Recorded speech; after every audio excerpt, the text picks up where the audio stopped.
नमस्कार दोस्तों, स्वागत है आपका स्टडी फॉर सिविल सर्विसेज में। वीडियो को पूरा देखिए। कोई भी आपका फीडबैक है, कोई सजेशन है, तुरंत वीडियो में कमेंट करके जरूर बताइए। अच्छा लगे तो वीडियो लाइक जरूर कर लीजिए और ऐसे वीडियो लगातार फ्री में पाने के लिए चैनल को तुरंत सब्सक्राइब कर लीजिए और बेल आइकन को जरूर टैप कर लीजिए ताकि आगे भी सारे वीडियो आपको मिलते रहे। यूट्यूब में फॉलो करते हैं तो प्लीज ये वाला फ्री टेलीग्राम चैनल जरूर ज्वाइन कर लीजिएगा। सारे नोटिफिकेशन, सारे अपडेट यहीं पे आते हैं, ध्यान रखिएगा। स्टडी फॉर सिविल सर्विसेज का कोई भी पेड ग्रुप अगर आपको ज्वाइन करना है तो सिर्फ 856480560660897523864455 यही नंबर है हमारे, सिर्फ जहां पे कॉल या व्हाट्सएप कर सकते हैं। इंस्टाग्राम पे हमारा पेज जरूर फॉलो कर लीजिएगा, studyforcivil.services है।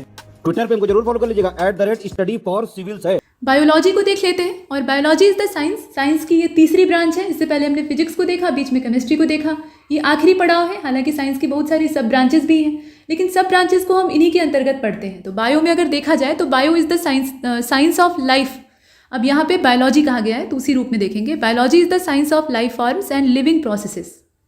Life forms and living processes दोनों को मिलाकर जब हम देखते हैं तो बनता है biology. The living world comprises an amazing diversity of living organism. इसमें जो डाइवर्सिटी है वो ऐसी वैसी नहीं है, अमेजिंग है, देखकर अचंभा होता है। Early man could easily perceive the difference between inanimate matter and living organism.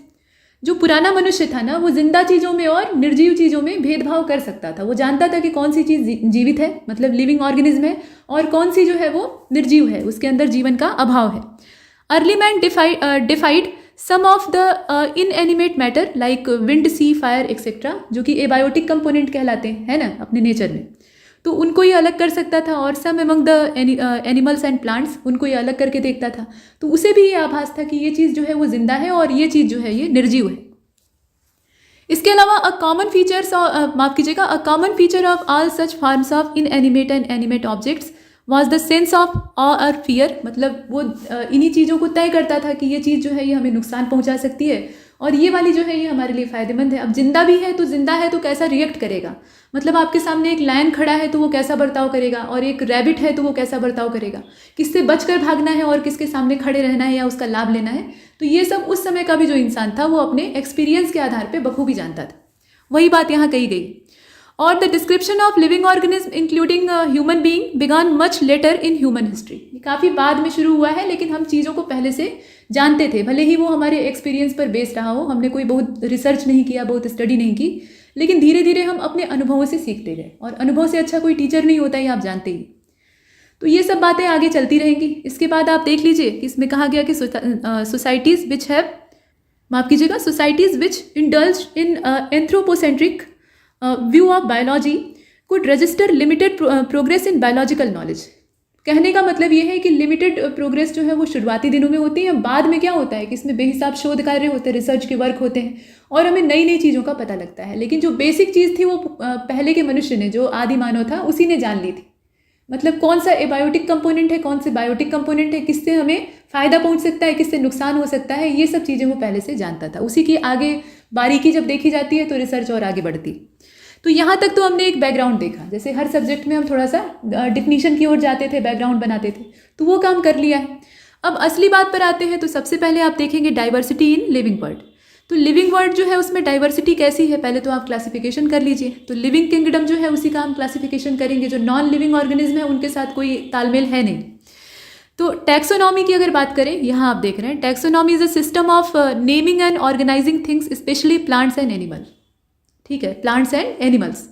और कैसे ऑर्गेनाइज किया जाता है, into groups that share similar qualities. यहाँ पे हम क्या करते हैं, छोटे छोटे ग्रुप्स तैयार करते हैं। छोटे का मतलब वो कहने के लिए छोटे हैं, लेकिन उनका भी साइज़ बहुत बड़ा होता है पॉपुलेशन के हिसाब से या डाइवर्सिटी के हिसाब से। तो हम ग्रुप्स तैयार करते हैं जिनमें कि सिमिलर क्वालिटीज़ वाले जो एनिमल है या प्लांट है उनको एक साथ कैटेगराइज किया जाता है।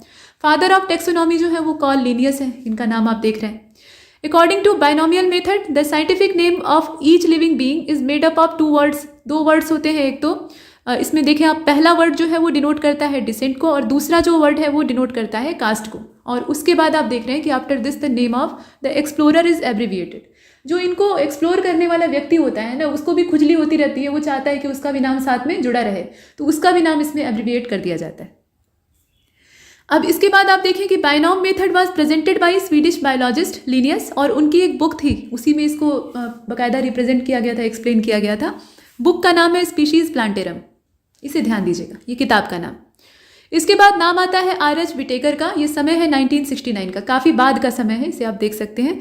प्रपोज्ड अ 5, यहाँ आप देख रहे हैं, प्रपोज्ड अ 5 किंगडम क्लासिफिकेशन। 5 किंगडम जो क्लासिफिकेशन है उसमें 5 किंगडम थे, और ये कौन कौन से हैं? तो मोनेरा है, प्रोटिस्टा है, फंगी है, प्लांटे है और एनिमेलिया है।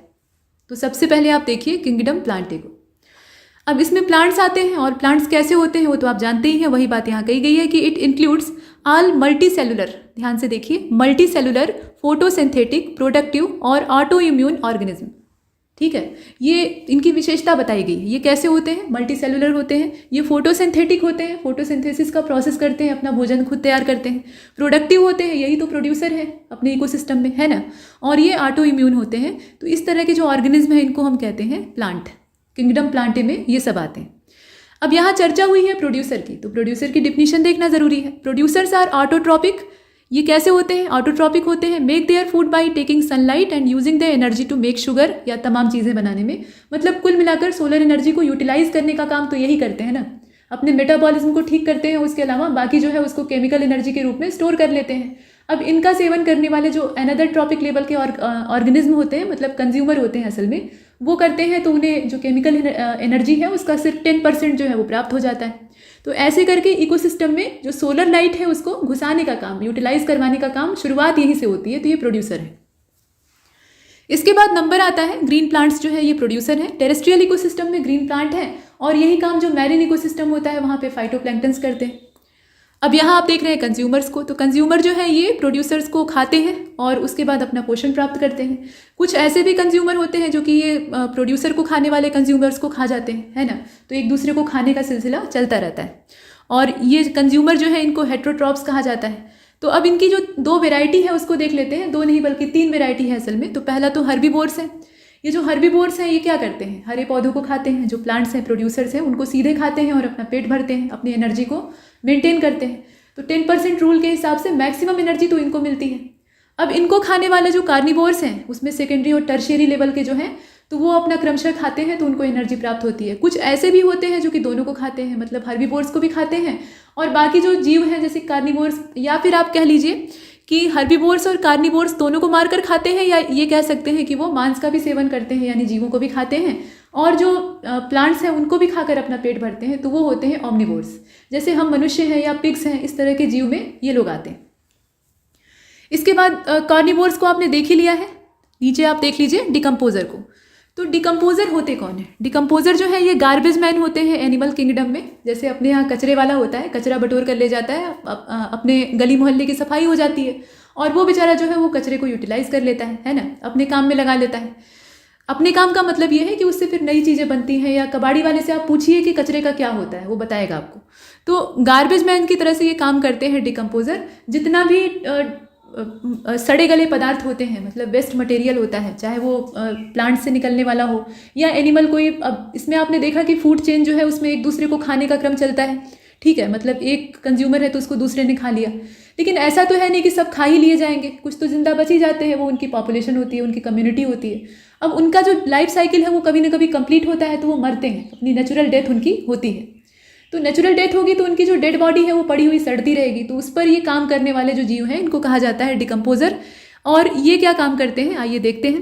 दे take all the dead animals and plants and break down, यहाँ आप देख रहे हैं, break them down into their nutrient component.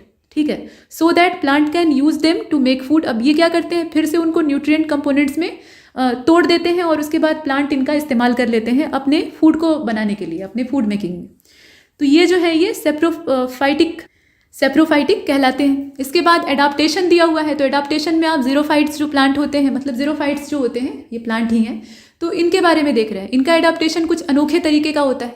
मतलब ये यहाँ आप देखें क्या करते हैं, यहाँ आप देखें, include reduce permeability of the epidermal layer, stomata and cuticle to maintain optimal amount of water in the tissue by reducing transpiration, adaptation of the root system to acquire water from deep underground sources or directly from humid atmosphere, दोनों तरीके से। ठीक है, and succulence or storage of water in swollen stem, leaves या root tissue.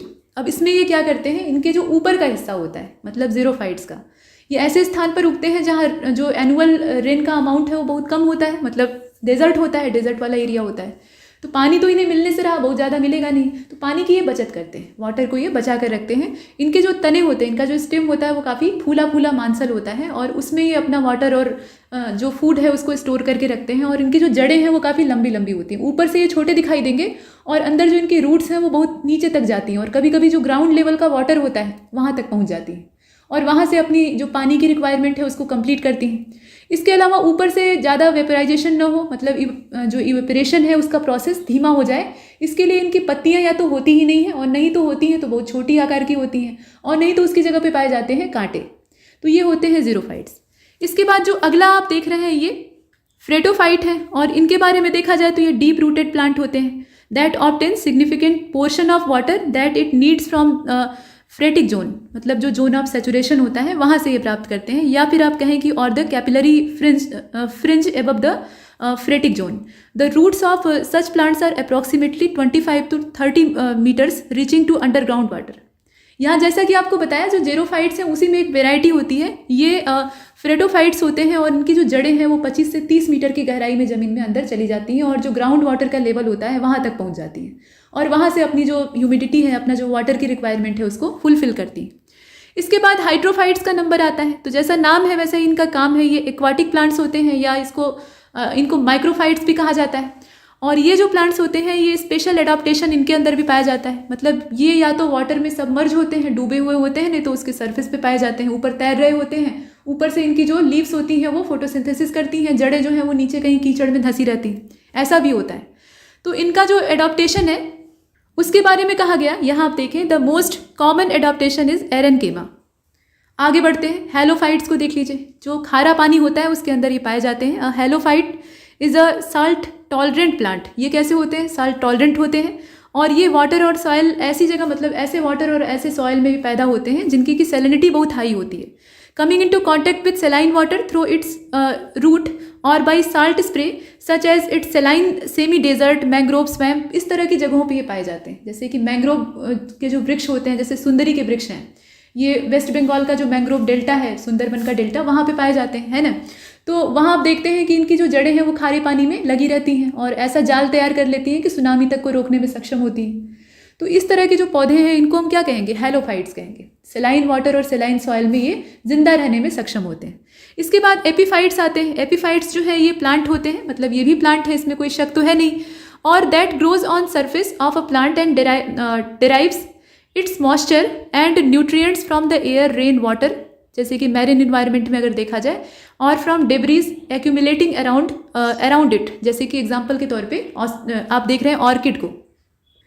Kingdom fungi को देख लेते हैं। अब फंगी का जो किंगडम है उसमें क्या है? तो कहा गया कि the fungi constitute a unique kingdom of हेट्रोटॉपिक organism, यहाँ आप देख रहे हैं, that show a great diversity in morphology and habitat. अब इसमें जो डाइवर्सिटी पाई जाती है वो कैसी होती है? मॉर्फोलॉजी की भी रिस्पेक्ट में डाइवर्सिटी पाई जाती है और इनका जो हैबिटेट है उसमें भी डाइवर्सिटी पाई जाती है। You must have seen fungi on the most bread and rotten fruits. जो रॉटन फ्रूट्स होते हैं उन पर भी इनका आप जमावड़ा देख सकते हैं, सड़े हुए फल, ऊपर से सफ़ेद सफ़ेद परत, मखमली, और उसके अलावा जो आपका सड़ा हुआ रोटी का टुकड़ा होता है, ब्रेड होता है, उस पर भी सफ़ेद परत ऐसे जम जाती है। तो ये क्या होते हैं? ये फंगी तो होते हैं। The common mushroom you eat and toadstool, ये जो है ये दोनों क्या है? ये फंगी ही हैं। जैसे कुकुरमुत्ता आप देखते हैं या जो मशरूम ठेलों पर बिकता है, आप सब्जी बनाकर खाते हैं, वो सब जो है ये फंगी ही होते हैं। वाइट स्पॉट, ये कहाँ पे आप देख पाते हैं? मस्टर्ड की जो लीव्स होती हैं उस पर अक्सर दिखाई देता है। तो ये असल में एक पैरासिटिक फंगी होती है जो कि उसे खराब कर रही होती है। मतलब ये है कि कुछ फंगी जो है वो फायदेमंद होती हैं, कुछ जो है वो नुकसानदेह होती हैं। तो some unicellular fungi such as yeast are use to make bread and beer. Other fungi cause disease of plants and animal, मतलब एनिमल्स में भी ये डिजीज़ का कारण बन सकते हैं। फंगल इन्फेक्शन आप देखते हैं। एग्जाम्पल के तौर पे पेस्ट डिजीज़ जो वीट के अंदर होती है वो असल में पक्सीनिया नाम की एक फंगी की वजह से होती है। तो ये कौन सी डिजीज़ किस कारण से होती है पूछा जाता है। और एंटीबायोटिक्स को कौन नहीं जानता, इनके बिना किसी की ज़िंदगी चल नहीं सकती, कभी न कभी ज़िंदगी में लेना ही पड़ता है ना। तो एंटीबायोटिक जो है वो भी कुछ फंगी जो है उन्हीं से प्राप्त किया जाता है। एग्जाम्पल के तौर पर पेनिसिलियम, तो ये फ़ायदेमंद है। तो आपने इसका नुकसानदायक रूप भी देखा और फ़ायदेमंद भी देखा। अब इसके बाद हम देखेंगे लाइकेन को। तो लाइकेन को हमने बाद में क्यों देखना शुरू किया? क्योंकि पहले समझना आवश्यक था कि ये फंगी असल में है क्या। और एल्गी को हमने शुरुआत में ही देखा था। तो यहाँ पे दोनों का कॉम्बिनेशन देख लेते हैं। कहा गया कि lichens are symbiotic association, that is mutually useful association. तो म्यूचुअली जो यूजफुल एसोसिएशन होता है उसमें दोनों को फ़ायदा होता है, दोनों पक्ष एक दूसरे के लिए कुछ ना कुछ करता है और दोनों साथ में अच्छे से रह खा रहे होते हैं। तो यहाँ पर एल्गी और फंगी के बीच में यही कॉम्बिनेशन तैयार हो जाता है। और इसमें आप देख रहे हैं कि algal component is known as phycobiont and fungal component as mycobiont. ठीक है, यहाँ पे जो फाइकोबियंट है वो कौन है, ये एल्गल कंपोनेंट होता है, और जो फंगल कंपोनेंट होता है उसको माइकोबियंट कहते हैं, which are autotrophic and heterotrophic respectively. इसमें ऑटोट्रॉपिक कौन होता है, एल्गी होती है, एल्गल कंपोनेंट होता है, और जो फंगल कंपोनेंट है वो हेट्रोट्रॉपिक होता है। तो फायदा आप दोनों को होता है। एल्गी जो है वो फूड प्रिपेयर करने का काम करती है, चूंकि वो प्रोड्यूसर है, ये ऑटोट्रॉपिक है ना, तो अपना भोजन खुद तैयार करेगा। तो ये क्या करता है, फूड प्रोड्यूस करने का, प्रिपेयर करने का काम करता है। फंगी के लिए ये खाना बना कर देता है, मतलब अपने भी खाता है, उसको भी खिलाता है। और फंगी क्या करती है बदले में, तो यहाँ आप देखें, provide shelter and absorb mineral nutrients and water for its partner. वो अपने पार्टनर के लिए पानी उपलब्ध कराती है और जो मिनरल न्यूट्रिएंट्स है उनको वो ले आकर देती है। उसके अलावा उसे शेल्टर देती है, मतलब खाना बनाने का जो मटेरियल है वो फंगी उपलब्ध कराती है और उसे एक घर देती है। और भोजन बनाने का काम कौन करता है, वो एल्गी करती है। तो यहाँ ये हस्बैंड वाइफ का जो रिलेशन है वो बन जाता है। और इसके बाद आप देख रहे हैं कि लाइकेन जो है ये वेरी गुड इंडिकेटर होते हैं पॉल्यूशन के। जहाँ भी ज़्यादा पॉल्यूटेड एरिया होगा वहाँ पर ये नहीं उगेंगे, वहाँ पर ये नहीं पाए जाते हैं। तो ये अच्छी बातें हमने देखी। लाइकेन एक मज़ेदार चीज़ है और ये मतलब इतनी ज़्यादा अच्छे से एक दूसरे में घुले मिले होते हैं ना कि इन्हें अलग अलग कर पाना भी संभव नहीं होता। अब यहाँ पे सेल और सेल डिवीज़न को देख लीजिए। सेल क्या होती है और फिर सेल कैसे डिवाइड होती है और पूरा ऑर्गेनिज्म तैयार होता है, वो हम देखेंगे। The body of all organism is made up of one और सर्वल यूनिट। अब ये जो वन या सर्वल यूनिट है, जैसे कि वन यूनिट का आप देखें बैक्टीरियल सिस्टम होता है या प्रोटोजोआ का होता है शरीर, और सर्वल में आप प्लांट्स को देख सकते हैं, एनिमल को देख सकते हैं। तो ये जो यूनिट्स हैं इन्हीं को कहा जाता है सेल्स। ये जो सिंगल यूनिट की बात यहाँ पे हो रही है या कई सारी यूनिट की बात हो रही है, तो ये यूनिट असल में क्या है, इनको बायोलॉजी की लैंग्वेज में कहेंगे सेल। और सिंगल सेल्ड एनिमल जो होते हैं उनके अंदर डाइजेशन, रेस्पिरेशन, रिप्रोडक्शन, ये सारे प्रोसेस जो हैं ये कंडक्ट किए जाते हैं सिंगल सेल के द्वारा। वहाँ पे सिर्फ एक ही सेल से सब कुछ हो जाता है। और जो मल्टी सेलुलर है, मतलब जिनके अंदर बहुत सारी सेल्स पाई जाती हैं, तो उनके अंदर कई सारी सेल मिलके ऑर्गन बनाती हैं, टिश्यू बनाती हैं, फिर सारा जो सिस्टम है वो चलता है, उसको हम आगे देखेंगे। तो सेल की डिस्कवरी किसने की थी, तो यहाँ पर अगर एक डेड सेल की बात की जाए तो वही चीज़ है, रॉबर्ट हुक ने 1665 में ही इसको देखा था और अपना जो डिटेल डिस्क्रिप्शन है वो अपनी किताब में लिखा था, जो कि माइक्रोग्राफिया के नाम से आती है। तो कॉर्क में इन्होंने इसे देखा था, ठीक है। और study of cells is called cell biology या सेलुलर बायोलॉजी। इनकी जो स्टडी है उससे बायोलॉजी की एक सब ब्रांच डेवलप हो गई है जिसे कि सेलुलर बायोलॉजी कहा जाता है। अब 1665 की बात करें तो रॉबर्ट हुक ने इसे रॉबर्ट हुक ने जिस सेल को देखा था वो असल में एक डेड सेल थी, मरी हुई कोशिका थी, और उसे उन्होंने कॉर्क के अंदर देखा था। कॉर्क जो बोतल के ऊपर ढक्कन के तौर पे लगाया जाता है, लकड़ी का होता है, ठीक है। और सिंपल माइक्रोस्कोप की सहायता से इसे देखा था और इसे नाम दिया सेल। सिंपल माइक्रोस्कोप की विशेषता होती है, यहाँ पे सिंपल और कंपाउंड माइक्रोस्कोप की डिफिनीशन छोटी छोटी दी है जो कि आपके काम की है। तो बायो में थोड़ा सा फिजिक्स जो है वो एंटर कर गया है। अब इसमें आप ये चीज़ें तो जानते ही हैं कि वर्चुअल और मैग्नीफाइड इमेज क्या होती है, अभी ऑप्टिक्स में हमने देखा है, तो यहाँ रिपीट करने की आवश्यकता नहीं है। सिंपल जो माइक्रोस्कोप होता है ये इरेक्ट, वर्चुअल और मैग्नीफाइड इमेज आपको उपलब्ध कराता है। इमेज कैसी होती है, मैग्नीफाइड होती है। तो माइक्रोस्कोप अगर मैग्नीफाई नहीं करेगा तो फिर उसका काम ही क्या है ना, तो वो तो देगा ही बड़ी इमेज, लेकिन यहाँ ध्यान दीजिएगा कि वर्चुअल इमेज होती है। कंपाउंड माइक्रोस्कोप जो है वो फाइनल इमेज जो देता है वो वर्चुअल होती है, इन्वर्टेड होती है। कैसी होती है, इन्वर्टेड, और मैग्नीफाइड होती है। ये इसकी विशेषता है। अब सेल थ्योरी की अगर बात करें तो पहले इसको डेवलप करने वाले जो लोग थे, अब ये दो जने हैं, इन्हें ध्यान से देखेगा, एक तो स्लाइडन है और दूसरे हैं स्वैन। 1839 का समय है, इन्होंने सेल थ्योरी दी थी। मतलब 1665 में पहली बार एक कोशिका को देखा गया था रॉबर्ट ब्राउन के द्वारा। उसके बाद इस पर बहुत सारे शोध कार्य होते हैं। जब एक साइंटिस्ट कोई चीज़ खोज कर ले आता है तो लोग उसके पीछे पड़ जाते हैं, मतलब जो उन्हीं की तरीके के अनदर साइंटिस्ट होते हैं, रिसर्च वर्कर्स होते हैं, उनके दिमाग में ये चलता है कि हम इसमें बाजी मार ले जाएं, कुछ ऐसा खोज दें कि वो पीछे हो जाए, उसकी जो थ्योरी है वो बेकार हो जाए और हम जो है वो अपना नाम उस पर चिपका दें। तो यहाँ जो सेल थ्योरी देने वाले ये लोग हैं, ये 1839 का समय है। स्लाइडन और स्वैन का नाम इसमें आता है। अकॉर्डिंग टू हिज थ्योरी, अब इन दोनों जने की जो थ्योरी है इसके हिसाब से देखा जाए तो all organism are made of one or more cell and all cells originate from pre existing cell. यहाँ सबसे महत्वपूर्ण बात यह है, ये चीज़ तो हम लोग पीछे भी देख चुके हैं कि जितने भी लिविंग ऑर्गेनिज्म हैं उनका निर्माण कैसे हुआ है, सेल से हुआ है, एक से ज़्यादा या एक ही, ठीक है, तो वो बात अलग है। लेकिन उसके साथ ये कहा गया कि ये सारी सेल जो है ये ओरिजिनेट होती हैं प्री एग्जिस्टिंग सेल्स से, यानी पहले से कोई ना कोई सेल वहाँ पर मौजूद होनी चाहिए और उसी से इन सब का फॉर्मेशन होता है। तो आप ये कल्पना करके देखिए कि सबसे शुरुआती सेल कैसे बनी होगी, है ना, ये रहस्यमयी चीज़ है। आगे चलते हैं। सेल की हमने चर्चा की, तो अब इसका क्लासिफिकेशन करना ज़रूरी है। इसे डिवाइड कर लीजिए दो पार्ट में। तो यहाँ जो दो वेराइटी सेल की है, पहली तो है प्रोकैरियोटिक और दूसरी है यूकैरियोटिक, आपने पढ़ी होगी। दोनों का जो डायग्राम है वो नीचे बना हुआ है, लेकिन पहले डिफिनीशन देखेंगे। तो कहा गया कि prokaryotic cells are cells that do not have a true nucleus. इसमें क्या होता है, ट्रू न्यूक्लियस जो है वो नहीं पाया जाता है। और मोस्ट सेल ऑर्गेनेल्स, तो ऑर्गेनिज्म दैट है प्रोकैरियोटिक सेल आर यूनिसेलुलर, मतलब ऐसे ऑर्गेनिज्म जिनके अंदर प्रोकैरियोटिक सेल पाई जाती है उनको हम क्या कहते हैं, उनको यूनिसेलुलर कहते हैं या फिर हम कहते हैं प्रोकैरियोट्स। दोनों ही नाम होते हैं, तो इसमें आपको कंफ्यूज नहीं होना है। अच्छा, यूकैरियोटिक सेल जो है इसमें क्या होता है, इसमें न्यूक्लियस पाया जाता है, ऑर्गेनेल्स होते हैं which are enclose by plasma membrane. Plasma membrane से ये इनक्लोज्ड होते हैं, चारों ओर से कवर होते हैं। Organism that have eukaryotic cells include protozoa, algae, इसमें कौन कौन से आते हैं वो सब दिया हुआ है। फंगी है, प्लांट्स हैं, एनिमल्स हैं, तमाम हैं जितने भी ऑर्गेनिज्म आप देखते हैं। और ये जो ऑर्गेनिज्म है इनका जो ग्रुप है, इसको बायोलॉजिकली अगर देखा जाए तो इन्हें यूकैरियोटा कहा जाता है, मतलब इनके डोमेन को यूकैरियोटा कहा जाता है। तो ये तो आपने डिफिनीशन देखी, ये थ्योरेटिकल तरीके से देखी। अभी डायग्राम में देख लीजिए, डायग्राम जो है वो दोनों का बना हुआ है। एक तो जो यहाँ देख रहे हैं आप, ये प्रोकैरियोट हैं और ये यूकैरियोट हैं, दोनों का बना हुआ है। ये आपके सेल मेम्ब्रेन है, ये यहाँ भी है, इसमें भी मौजूद है, इसमें भी मौजूद है। ये आपका राइबोसोम है, ये जो ब्लू कलर के ऐसे डॉट आपको दिखाई दे रहे हैं। ये आपका न्यूक्लियोइड है, यहाँ पे ये जो इधर वाला हिस्सा है ना, मतलब ये डायग्राम ये प्रोकैरियोट का है।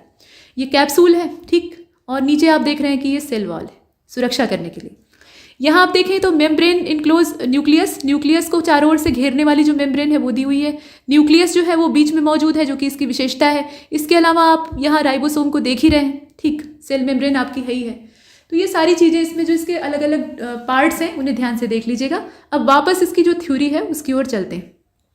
तो कहा गया, अब इसमें देखिए प्लाज्मा मेम्ब्रेन की डिफिनीशन दी है।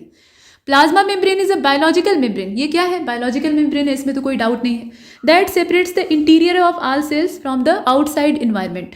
बाहर का जो इन्वायरमेंट है उससे ये अंदर का जो इन्वायरमेंट है, अंदर का जो ढांचा है उसको सेपरेट करने का काम करती है। Which protect the cell from its environment consisting of lipid bilayer with embedded protein. इसमें क्या होता है, लिपिड बाईलेयर होती है, ठीक है, लिपिड की बाईलेयर होती है और वो प्रोटीन से एम्बेडेड होती है और ये सुरक्षा देने का काम करती है। The cell membrane is a semi permeable, या आप इसी को कह सकते हैं selectively permeable membrane which control the movement of ions and organic molecule. Cell membrane का क्या काम होता है वो भी बता दिया।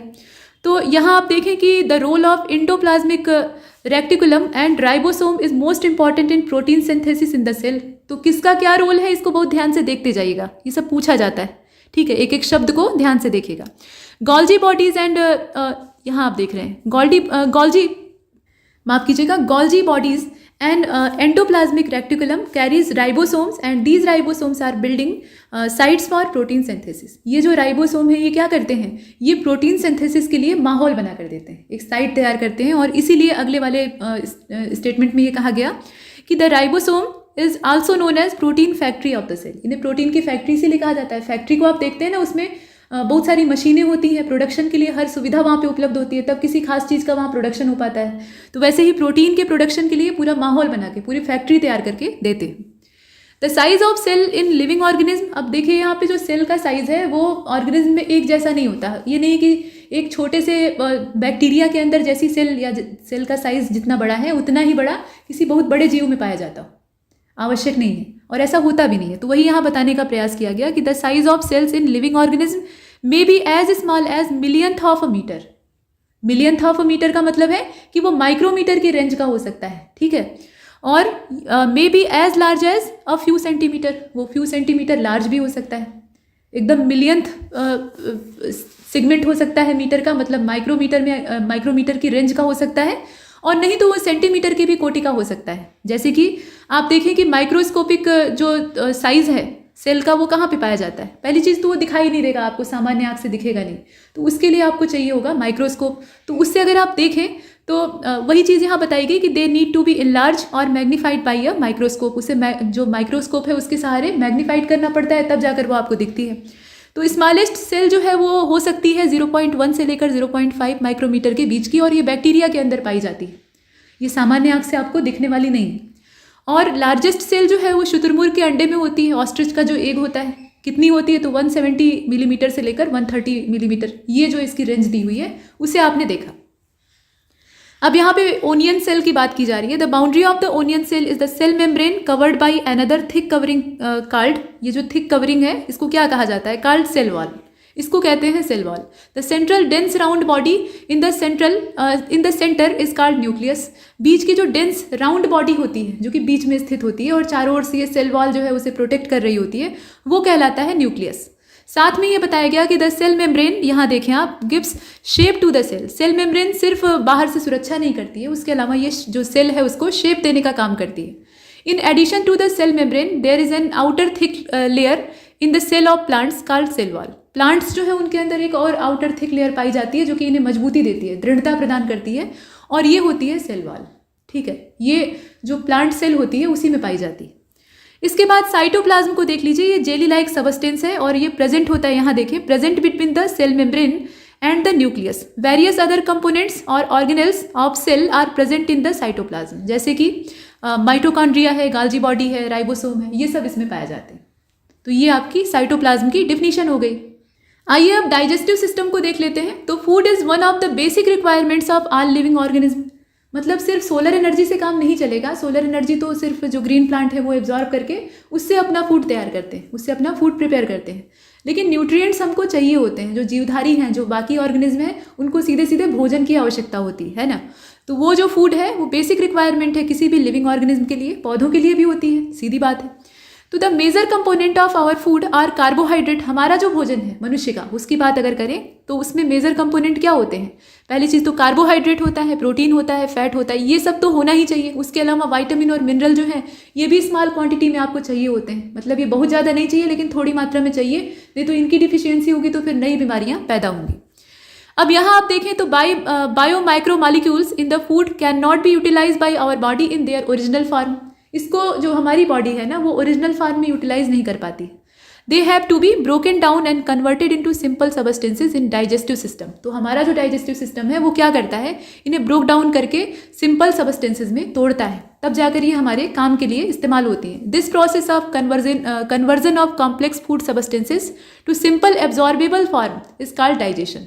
और यही जो फिनोमिना है जिसमें कि कॉम्प्लेक्स जो फूड मटेरियल होता है, कॉम्प्लेक्स जो सबस्टेंसेज होते हैं, उनको हम क्या करते हैं, सिंपल सबस्टेंसेज में, सिंपल एब्जॉर्बेबल जो फॉर्म है उसमें कन्वर्ट करते हैं, हमारा शरीर कन्वर्ट करता है। इसी को हम कहते हैं डाइजेशन। ये जो प्रक्रिया है इसको हम कहते हैं डाइजेशन।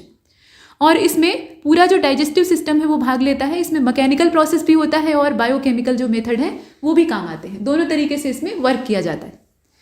तो यहाँ ये कहा गया कि the food passes through a continuous canal which begin at buccal cavity and end at the anus.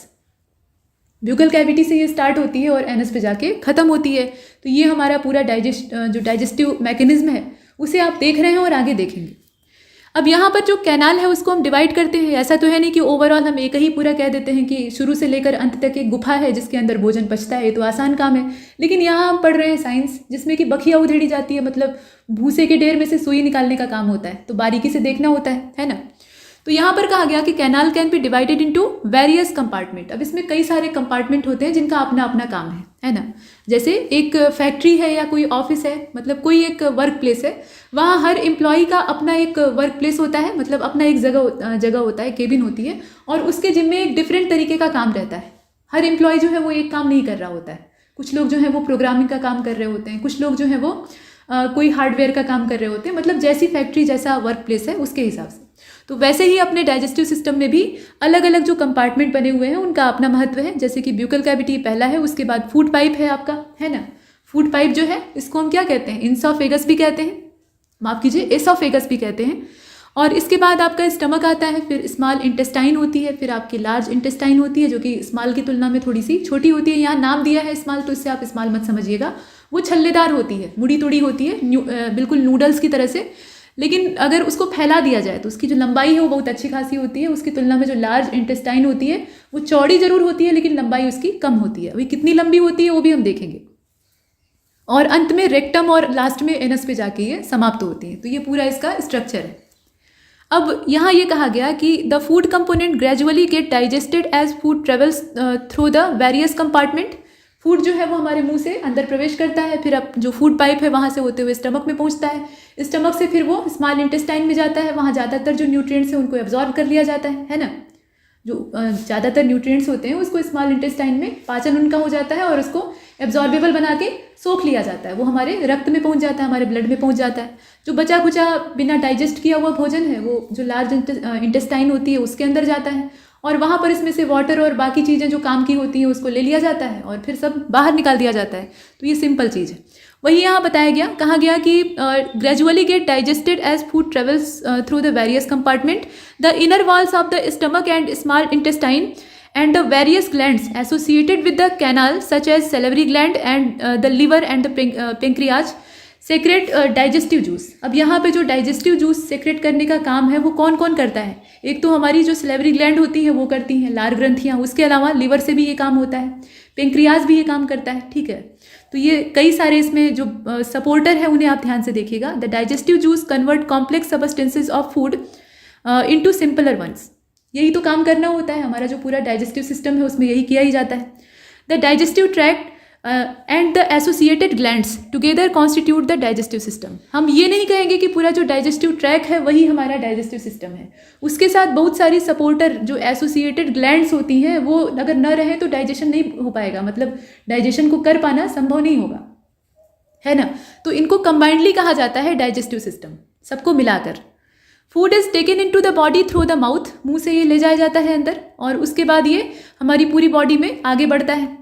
तो ये देख रहे हैं आपकी the process of taking food into the body is called ingestion और the saliva breaks down the starch into sugar. यहाँ एक छोटा सा फैक्ट दिया हुआ है कि सलाइवा क्या करती है, आपकी लार जो है वो स्टार्च को शुगर में कन्वर्ट करती है। और टंग जो हमारी होती है वो असल में एक मस्कुलर ऑर्गन है जो कि नीचे की तरफ से, आप कह लें कि पीछे की तरफ से जो फ्लोर ऑफ ब्यूकल कैविटी होता है उसके साथ अटैच होती है और ये फ्लैशी मस्कुलर ऑर्गन है।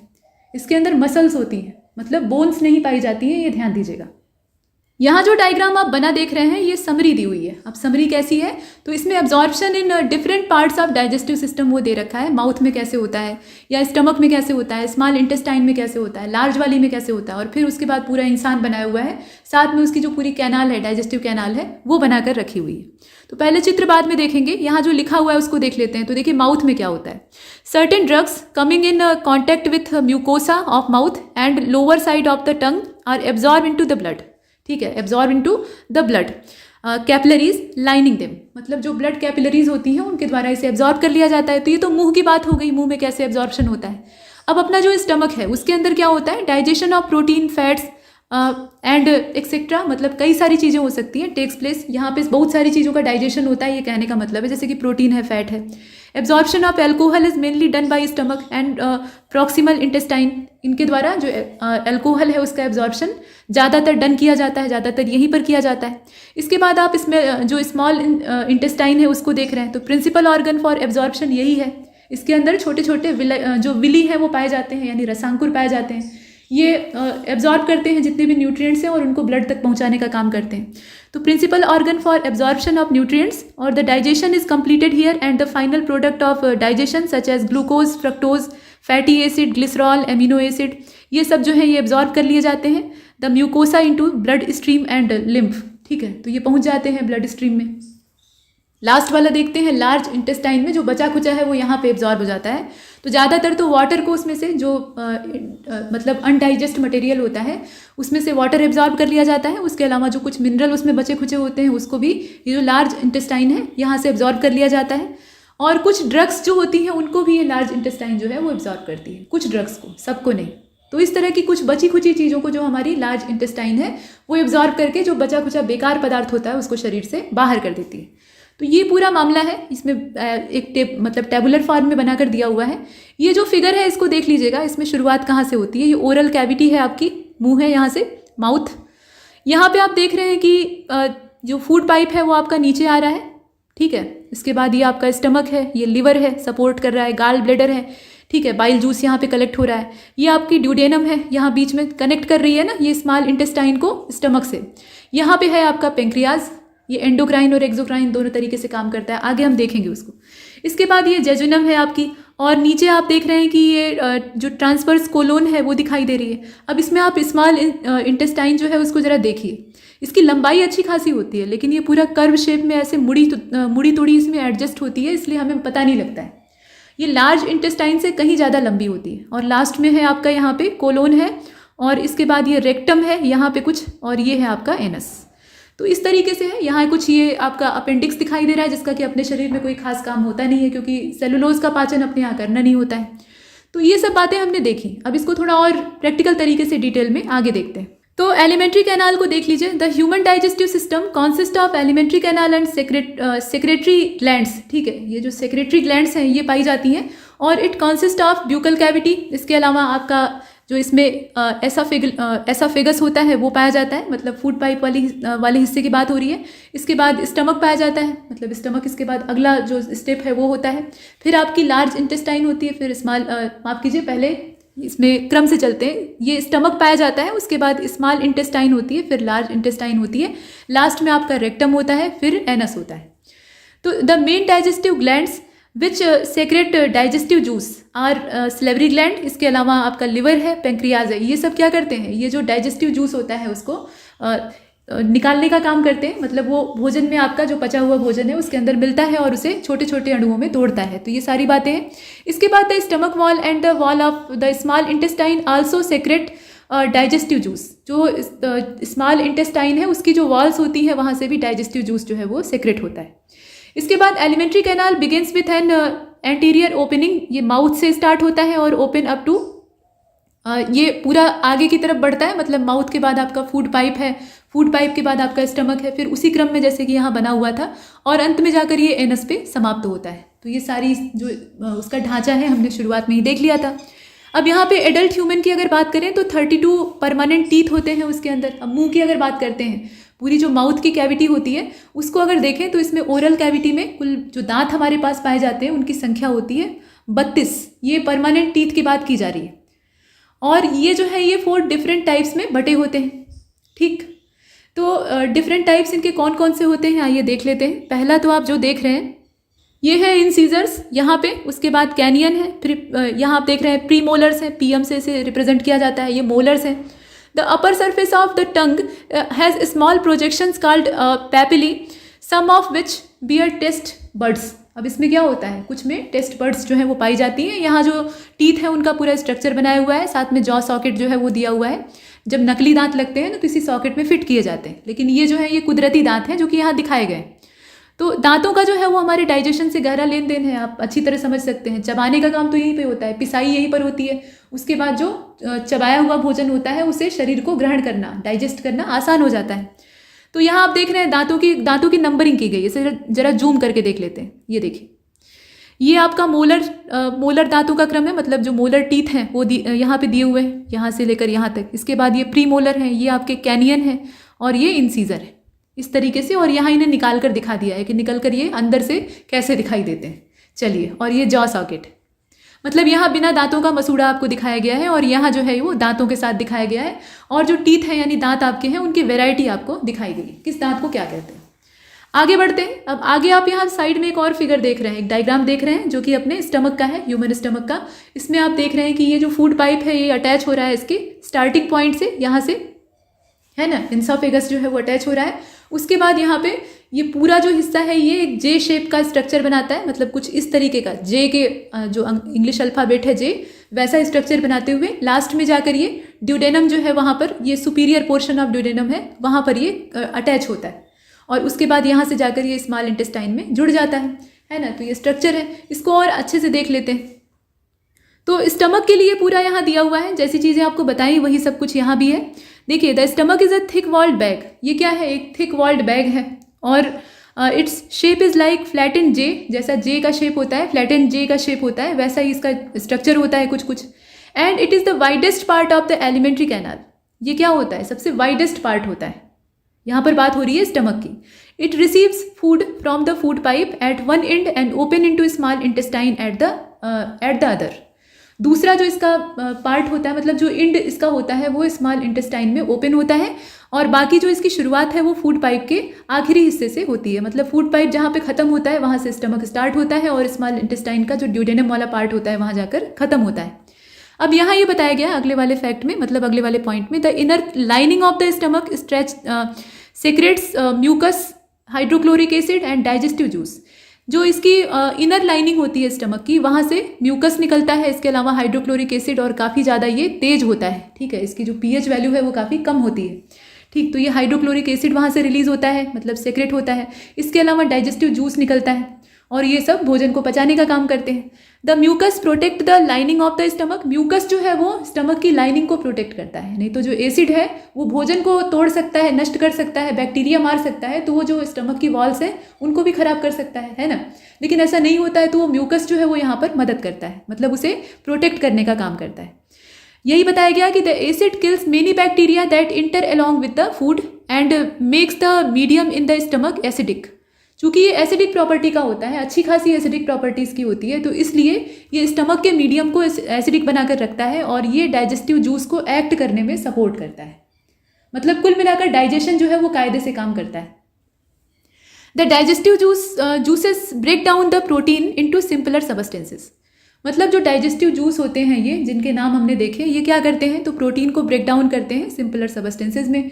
ये सिंपलर सबस्टेंसेस में तोड़ने का काम ही तो डाइजेशन में चलता है। तो चाहे प्रोटीन हो या कोई और चीज़ हो, उसमें उसके जो सिंपल मॉलिक्यूल्स होते हैं उसके रूप में उसे ब्रेक करना, यही इसका पर्पज़ होता है।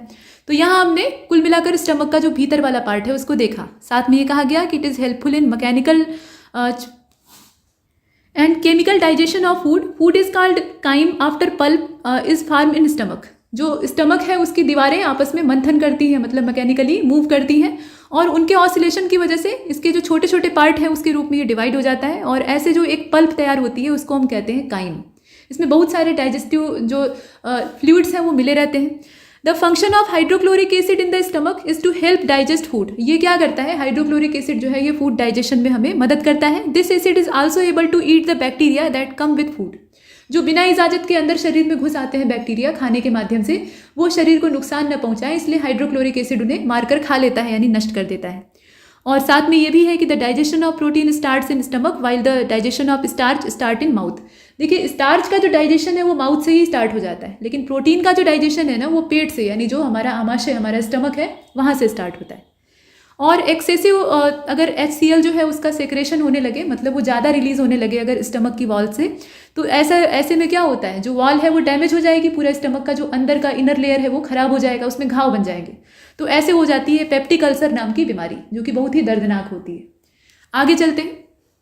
अगला पॉइंट आप देखें, यहाँ कहा गया कि the secretion of ptyalin is done by salivary gland. जो सैलिवरी ग्लैंड होती है उससे टाइलिन जो है वो निकलता है, मतलब निकाला जाता है, उसका सेक्रेशन होता है, और ये माइल्डली एसिडिक होता है, ठीक है। मतलब ये जो है ये माइल्डली एसिडिक प्रॉपर्टी की होती है। मतलब इसका जो pH वैल्यू है आप देख रहे हैं 6.8 है, और इसके अंदर 99.5% वाटर होता है। यहाँ पे जो आपकी सलाइवा होती है उसकी बात की जा रही है। तो अगर एक स्वस्थ मनुष्य की बात करें तो डेली उसके माउथ में करीब 1 से 1.5 लीटर तक जो सलाइवा है वो जनरेट होता है। मतलब 1 से 1.5 लीटर तक लार बनती है। ये सुनकर यकीन नहीं होता, लेकिन ऐसा होता है, ठीक।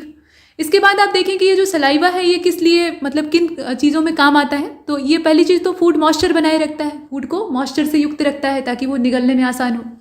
और ये पल्प के रूप में जब तैयार होता है, मतलब कोई भी खाने की चीज़, कोई भी फूड मटेरियल आप मुंह में डालते हैं तो उसके बाद दांत आपके चबाकर उसे तैयार करते हैं, और उसमें मॉइस्चर मिलाने का काम कौन करता है, सलाइवा करती है, और इसे निगलना, इसे स्वॉलो करना आसान हो जाता है। तो सलाइवा जो है वो टाइलिन कंटेन करती है, जो कि सैलिवरी एमाइलेज होता है असल में, और ये स्टार्च को, मतलब स्टार्च के ब्रेक डाउन में काम आता है। अब यहाँ जो नीचे टेबल बनी हुई है, टेबल क्या है, एक तरह की लिस्ट दी हुई है, इसे आप देख लीजिए, ये थोड़ा सा काम की है। मतलब इसमें कोई तुक नहीं है, ऐसा नहीं है कि कुछ मैचिंग करके दिया हुआ है, लेकिन सारी चीज़ें आपके लिए उपयोगी हैं। जैसे कि विटामिन जो है वो आपका कैरोटीन है, ठीक है। एंजाइम आपका यहाँ देख रहे हैं आप, एंजाइम पेप्सिन। हार्मोन जो है वो टेस्टोस्टेरोन और प्रोजेस्टेरोन है, ये दोनों आपके हार्मोन है। हार्मोन और एंजाइम के बीच का डिफरेंस देखिए। इसके बाद प्रोटीन जो है आपका केराटिन है, और इसके बाद टाइलिन को आप देख रहे हैं तो ये स्टार्च को डाइजेस्ट करने का काम करता है। पेप्सिन जो है वो प्रोटीन को डाइजेस्ट करता है। रेनिन को अगर आप देख रहे हैं तो ये एंजियोटेंसिन ओजन को एंजियोटेंसिन में कन्वर्ट करने का काम करता है अपने ब्लड में। और रेनिन के बारे में एक खास बात यह है कि जो ये प्रोटोलिटिक एंजाइम होता है और ये मिल्क कागुलेशन में सपोर्ट करता है। ठीक है, यहाँ पे रेनिन के बारे में दिया हुआ है कि ये मिल्क कागुलेशन में काम आता है। तो मिल्क कागुलेशन की ज़रूरत कहाँ पे होती है? छोटे बच्चों में होती है, इसीलिए ह्यूमंस में जो इन्फेंट होते हैं उनके अंदर ये, उनके गैस्ट्रिक जूस में ये पाया जाता है और उम्र बढ़ने के साथ साथ ये गायब हो जाता है क्योंकि इसकी ज़रूरत खत्म हो जाती है। इसके बाद आप ऑक्सीटोसिन को देख रहे हैं। तो ऑक्सीटोसिन को तो आप जानते ही हैं कि जो कॉन्ट्रैक्शन होता है उसमें ये काम आता है, मतलब induces contraction of smooth muscles of uterus. तो ये सारी बातें हमने देखी, मतलब फुटकर चीज़ों को देखा है कि कौन सा विटामिन है, कौन एंजाइम है, कौन हार्मोन है, किसका क्या काम है, ये सब जानने की कोशिश की। अगला वाला जो हमारा टॉपिक है वो है पेंक्रियाज। तो पेंक्रियाज के बारे में हमने पीछे ही पढ़ रखा है। अब यहाँ देखिए कि ये सेकेंड लार्जेस्ट ग्लैंड है। पेंक्रियाज क्या है? वो एक ग्लैंड है, ये डाइजेस्टिव सिस्टम में सपोर्टर का काम करती है। तो ये सेकेंड लार्जेस्ट ग्लैंड है ह्यूमन बॉडी में और ये मिक्स होती है। मिक्स क्यों कहा जाता है? क्योंकि इसमें इंडोक्राइन नेचर भी होता है और एक्सोक्राइन भी होता है, दोनों एक साथ पाए जाते हैं। और this causes the secretion of hormones and digestive juice, इससे दोनों ही निकलते हैं। और it's digestive juice is also called pancreatic juice. इससे निकलने वाला जो डाइजेस्टिव जूस होता है उसको हम पेंक्रियाटिक जूस भी कहते हैं।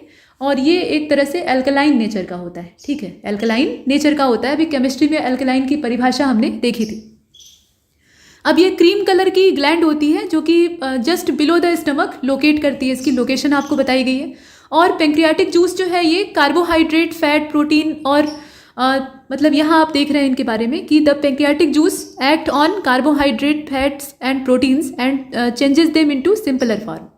ये किसके किसके ऊपर वर्क करता है? मतलब इसमें कार्बोहाइड्रेट है, फैट है, प्रोटीन है, इन सबको ये सिंपलर फॉर्म में चेंज करने का काम करता है। और स्मॉल इंटेस्टाइन की बात करें तो ये हाईली कॉइल्ड होती है, ऐसे छल्ले के रूप में इसमें ऐसे पूरे पेट के मतलब स्टमक के ठीक नीचे ये एडजस्ट होती है।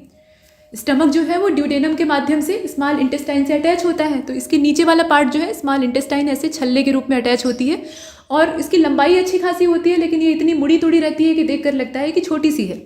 ठीक, तो नाम इसका है स्मॉल इंटेस्टाइन, लेकिन इसकी जो लेंथ है वो अच्छी खासी होती है। यहाँ आप देखें तो ये हाईली कॉइल्ड होती है और करीब 7.5 मीटर लंबी होती है। अब देखिए इसकी लंबाई।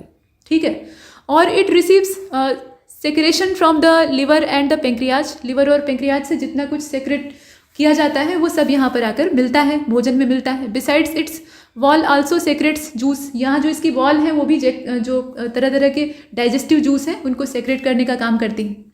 आगे चलते हैं, यहाँ आप लार्ज इंटेस्टाइन को देख रहे हैं तो ये वाइडर होती है। इसका जो साइज़ है उसमें अगर देखा जाए, साइज और शेप है उसमें अगर देखें तो ये वाइडर होती है। स्मॉल इंटेस्टाइन जो है वो इतनी वाइड नहीं होती है, लेकिन इसकी जो लेंथ है वो शॉर्ट होती है, कम होती है तुलनात्मक रूप से स्मॉल इंटेस्टाइन के। करीब ये 1.5 मीटर लंबी होती है, उससे ज़्यादा इसकी लंबाई नहीं होती है। Its function is to absorb water and some salts from the undigested food material. जो अनडाइजेस्टेड फूड मटेरियल है जिसे कि शरीर से बाहर निकालना है, उसमें से जितना भी अनावश्यक पानी है उसको ये सोख लेती है। उसके अलावा आप देखें कि जो कुछ साल्ट हैं बचे कुचे रह गए हैं उनको भी ये एब्जॉर्ब कर लेती है। The remaining waste passes into rectum and remain there as semi solid material. अब यहाँ पे क्या होता है, ये सेमी सॉलिड स्टेट में अपने जो रेक्टम है वहाँ पर मौजूद रहता है और समय समय पर वहाँ से बाहर निकाल दिया जाता है। तो ये आप जो प्रोसेस नीचे प्रोसेस को देख रहे हैं, मतलब शरीर से बाहर निकालने का जो वेस्ट मटेरियल है उसको शरीर से बाहर रिलीज करने की जो क्रिया है इसको इंजेक्शन कहा जाता है। माफ कीजिएगा, इजेक्शन कहा जाता है। ठीक है, तो ये सारा जो प्रोसेस है इसके नाम है अपने अपने, कुछ इसके लिए टर्म्स यूज किए जाते हैं जो कि आपको पता होने चाहिए। इसके बाद न्यूट्रिशन को आप देखें तो ये एक पूरा कॉम्प्लेक्स प्रोसेस है। शुरुआत इसकी कहाँ से होती है? इंजेक्शन से होती है। इसके बाद डाइजेशन होता है, फिर एब्जॉर्प्शन होता है, फिर एसिमिलेशन होता है और अंत में इजेक्शन होता है। तो ये सारा हमने देखा। इसके बाद डाइजेशन ऑफ कार्बोहाइड्रेट को भी देख लेते हैं। तो जैसे कि स्टार्च का जो स्टार्च को डाइजेस्ट करने का जो सिस्टम है वो स्टार्ट हो जाता है, ठीक वैसे ही यहाँ बताया गया कि देखिए लाइक स्टार्च बिगिन्स इन ब्यूकल कैविटी। जो इसका डाइजेशन है कार्बोहाइड्रेट का वो भी वहीं से स्टार्ट होता है। Digestion of protein start in stomach. Protein का जो डाइजेशन है वो स्टमक से स्टार्ट होता है। The bile secreted from liver, the pancreatic juice from the pancreas and the digestive juice from the intestinal wall complete the digestion of all components of food in the small intestine. इस प्रकार से digestion complete होता है। The digested food is absorb in blood vessel from the small intestine. वहाँ पे Willie नाम के जो छोटे छोटी डिज़ाइनें होती हैं आंत की दीवारों में, मतलब इंटेस्टाइन की जो वॉल है उसमें बनी रहती हैं, वो एब्जॉर्ब करने का काम करती हैं। तो यहाँ पर बाइल जूस की चर्चा कर लेते हैं, ये है क्या। तो bile is a yellowish green या greenish blue colour alkaline liquid होता है असल में, और इसकी जो pH वैल्यू है वो 7.6 से लेकर 6.8 के अराउंड होती है। और it's storage is in the gall bladder में ये स्टोर होता है। बनता कहाँ पे? लिवर में बनता है, और स्टोर इसका होता है गाल ब्लैडर में। और about 800 to 1000 ml of bile is secreted in human body daily. Humans के अंदर डेली इतना जो है वो बनता रहता है और निकलता रहता है। इसके बाद आप देखें, bile does not contain any digestive enzyme. Bile juice जो होता है उसके अंदर किसी भी तरह का डाइजेस्टिव एंजाइम नहीं पाया जाता है, लेकिन उसके बावजूद aids in the digestion and absorption of lipids के डाइजेशन और एब्जॉर्प्शन में ये पूरा सहयोग देता है, और ये पूरे जो फैट होती है उसको इमल्सिफाइड करने का काम करता है। तो फैट का इमल्सन करता है, ये बहुत ज़्यादा यूजफुल है। इसके बाद आप एंजाइम की बात करें तो एंजाइम में एक और आ जाता है, यहाँ देखिए, एन एंजाइम कॉल्ड लाइपेज, यहाँ देख रहे हैं आप। And enzyme called lipase plays an important role in digestion of lipids. ठीक है, ये लिपिड्स के डाइजेशन में इंपॉर्टेंट रोल प्ले करता है। It contains enzyme to digest carbohydrate, fats and proteins, hence it is called complete digestive juice. और enzyme called trypsin is secreted by pancreas. अब trypsin जो है उसका सेक्रेशन कौन करता है? ये पेंक्रियाज के द्वारा होता है, which convert protein into polypeptides. Protein को ये किस में कन्वर्ट करता है? पॉलीपेप्टाइड्स में। इसके बाद स्मॉल इंटेस्टाइन अगर ह्यूमन बॉडी में देखें तो ये एलिमेंट्री कैनाल का ही पार्ट है, और ये अगर देखा जाए, मतलब लोकेशन के हिसाब से देखा जाए तो स्टमक और लार्ज इंटेस्टाइन के बीच में पाई जाती है, मतलब बीच की स्थिति होती है। और in this most of the food is digested and digested food is absorb. मतलब ज़्यादातर जो डाइजेशन है वो भी यहीं पर कंप्लीट होता है, प्लस डाइजेशन के बाद जो एब्जॉर्प्शन का प्रोसेस है वो भी ज़्यादातर यहीं पर हो जाता है, मैक्सिमम हो जाता है। और it differentiated into duodenum, jejunum and ileum. ये 3 पार्ट में बटी हुई है। सबसे शुरुआती हिस्सा इसका ड्यूडेनम होता है, जो कि स्टमक से अटैच होता है, जिसे कि हिंदी में ग्रहणी कहा जाता है। ये बीच का हिस्सा होता है, लेकिन असल में ये स्मॉल इंटेस्टाइन का ही पार्ट होता है। तो ये हमने देखा। इसके बाद एक एंजाइम का और नाम आ गया, जो कि है एमाइलेज, और ये सेक्रेट किया जाता है सेलेवरी ग्लैंड्स के द्वारा। और इसके बाद पेंक्रियाज जो है, इससे पेंक्रियाटिक एमाइलेज जो है वो निकाला जाता है, जो कि जितना भी फूड है, मतलब जो हमारे शरीर के अंदर गया हुआ फूड है, उसमें से, यहाँ आप देख रहे हैं इसका प्रोसेस दिया हुआ है, विच कन्वर्ट स्टार्च, यहाँ नीचे देखिए, which converts starch present in food. मतलब जो भी फूड हमने एब्जॉर्ब किया है या लिया है, अपने मुंह में लिया है, उसके बाद चबाकर हम उसे निगले हैं, तो उसमें मौजूद जो स्टार्च है उसको ये कन्वर्ट करता है माल्टोज में। और ये प्रोसेस, मतलब कन्वर्जन का ये जो प्रोसेस है, ये हाइड्रोलिसिस कहलाता है, which then converted into glucose molecule. बाद में क्या होता है? ये ग्लूकोज मॉलिक्यूल में कन्वर्ट कर दिया जाता है। Enzymes are basically protein. अब देखिए, एंजाइम की चर्चा बार बार हो रही है, हार्मोन को भी हम लोग बार बार देख रहे हैं। तो एंजाइम क्या होते हैं? ये बेसिकली प्रोटीन होते हैं, which act as a bio catalyst. ये बायो कैटलिस्ट की तरह से एक्ट करते हैं। जैसे आप केमिकल रिएक्शन को देखते हैं ना, तो वहाँ पे कैटलिस्ट होते हैं। अब रिएक्शन जो है वो हो तो रहा है, लेकिन धीरे धीरे हो रहा है। आप चाहते हैं कि वो जल्दी कम समय में कंप्लीट हो जाए, तो इसके लिए आप कोई ना कोई उसमें ऐसा एलिमेंट या ऐसी चीज़ डाल देते हैं जिससे कि रिएक्शन तेज गति से होने लगता है। मतलब वो एलिमेंट जो है वो उन कंपोनेंट्स के साथ, उन एलिमेंट या उन कंपाउंड्स के साथ अटैच नहीं होता है, लेकिन उनकी जो आपस में रिएक्शन की दर है, रिएक्शन की जो स्पीड है, उसको इंक्रीज कर देता है। तो ठीक वैसे ही एंजाइम जो है ये बायो कैटलिस्ट होते हैं, जो बायोकेमिकल रिएक्शंस होते हैं उनको ये एसिलरेट करने का काम करते हैं, उनको बढ़ाने का काम करते हैं। तो बायोकेमिस्ट्री में अगर देखा जाए तो a particular type of enzyme perform a specific function. Her enzyme का अपना एक वर्क है, वर्क प्लेस है, वो अपना एक स्पेसिफिक फंक्शन जो है उसको लिए हुए हैं और उतना ही वो करता है। They work in the same way as there is a special key to open a lock. जैसे कि एक लॉक को खोलने के लिए एक स्पेशल की होती है, वैसे ही हर एंजाइम का अपना एक स्पेशल वर्क होता है। An enzyme called जाइमेज convert glucose into ethanol. अब यहाँ पे हर एंजाइम का अपना अपना रोल होता है, तो कुछ का बताया गया। जैसे जाइमेज जो है वो क्या करता है, वो ग्लूकोज को एथेनॉल में कन्वर्ट करने का काम करता है। Secretion of hormone called secretin is stimulated by acidity of chyme. ठीक है, अब यहाँ पे हार्मोन की बात हो रही है, which inhibits gastric secretion. Hormone called enterogastrone, यहाँ आप देख रहे हैं, is secreted by small intestine. तो स्मॉल इंटेस्टाइन जो है वो भी कुछ हार्मोन रिलीज कर रही है, उसको भी आपने देखा। एंजाइम, इसमें एक एंजाइम का नाम हालांकि पीछे भी हमने इसे देखा था, ट्रिप्सिन जो है ये सेक्रेटेड बाई पेंक्रियाज, मतलब पेंक्रियाज के द्वारा रिलीज किया जाता है, which act as a catalyst for the conversion of protein into amino acid. अब यहाँ पे क्या होता है, जो प्रोटीन का कन्वर्जन होता है एमिनो एसिड में, उसमें ये कैटलिस्ट की तरह से भाग लेता है। और it is noteworthy that the pancreas is a mix gland. Pancreas जो है वो मिक्स ग्लैंड है, हमने शुरुआत में ही देखा था। और in which hormone and digestive juice are secreted, इससे हार्मोन और डाइजेस्टिव जूस दोनों ही निकलते हैं। Digestive juice are alkaline also called pancreatic juice. तो ये सारी चर्चा जो है ये पुरानी हो चुकी है, हमने देख लिया है। कुछ और अच्छी बातें हैं जो कि यहाँ वन लाइनर फैक्ट के तौर पे आपको दिखाई गई हैं। Digestion of starch occurs in the oral cavity and small intestine and ends in the duodenum. ये कहाँ पे समाप्त होता है? तो ड्यूडेनम में जाके समाप्त होता है, उसके बाद शुरू होती है small intestine. The absorption of calcium in the body increases in the presence of vitamin D. तो विटामिन डी अगर आपके शरीर में कम हो जाए तो आपकी हड्डियाँ जो है वो कैल्शियम को एब्जॉर्ब नहीं कर पाएंगी, चाहे कितना भी कैल्शियम युक्त आप फूड एब्जॉर्ब कर रहे हैं, मतलब खाना खा रहे हैं, लेकिन उसके बावजूद हड्डियाँ उसको एब्जॉर्ब करने में सक्षम नहीं होंगी। तो इसीलिए कहा जाता है कि सनलाइट में कुछ देर बैठिए।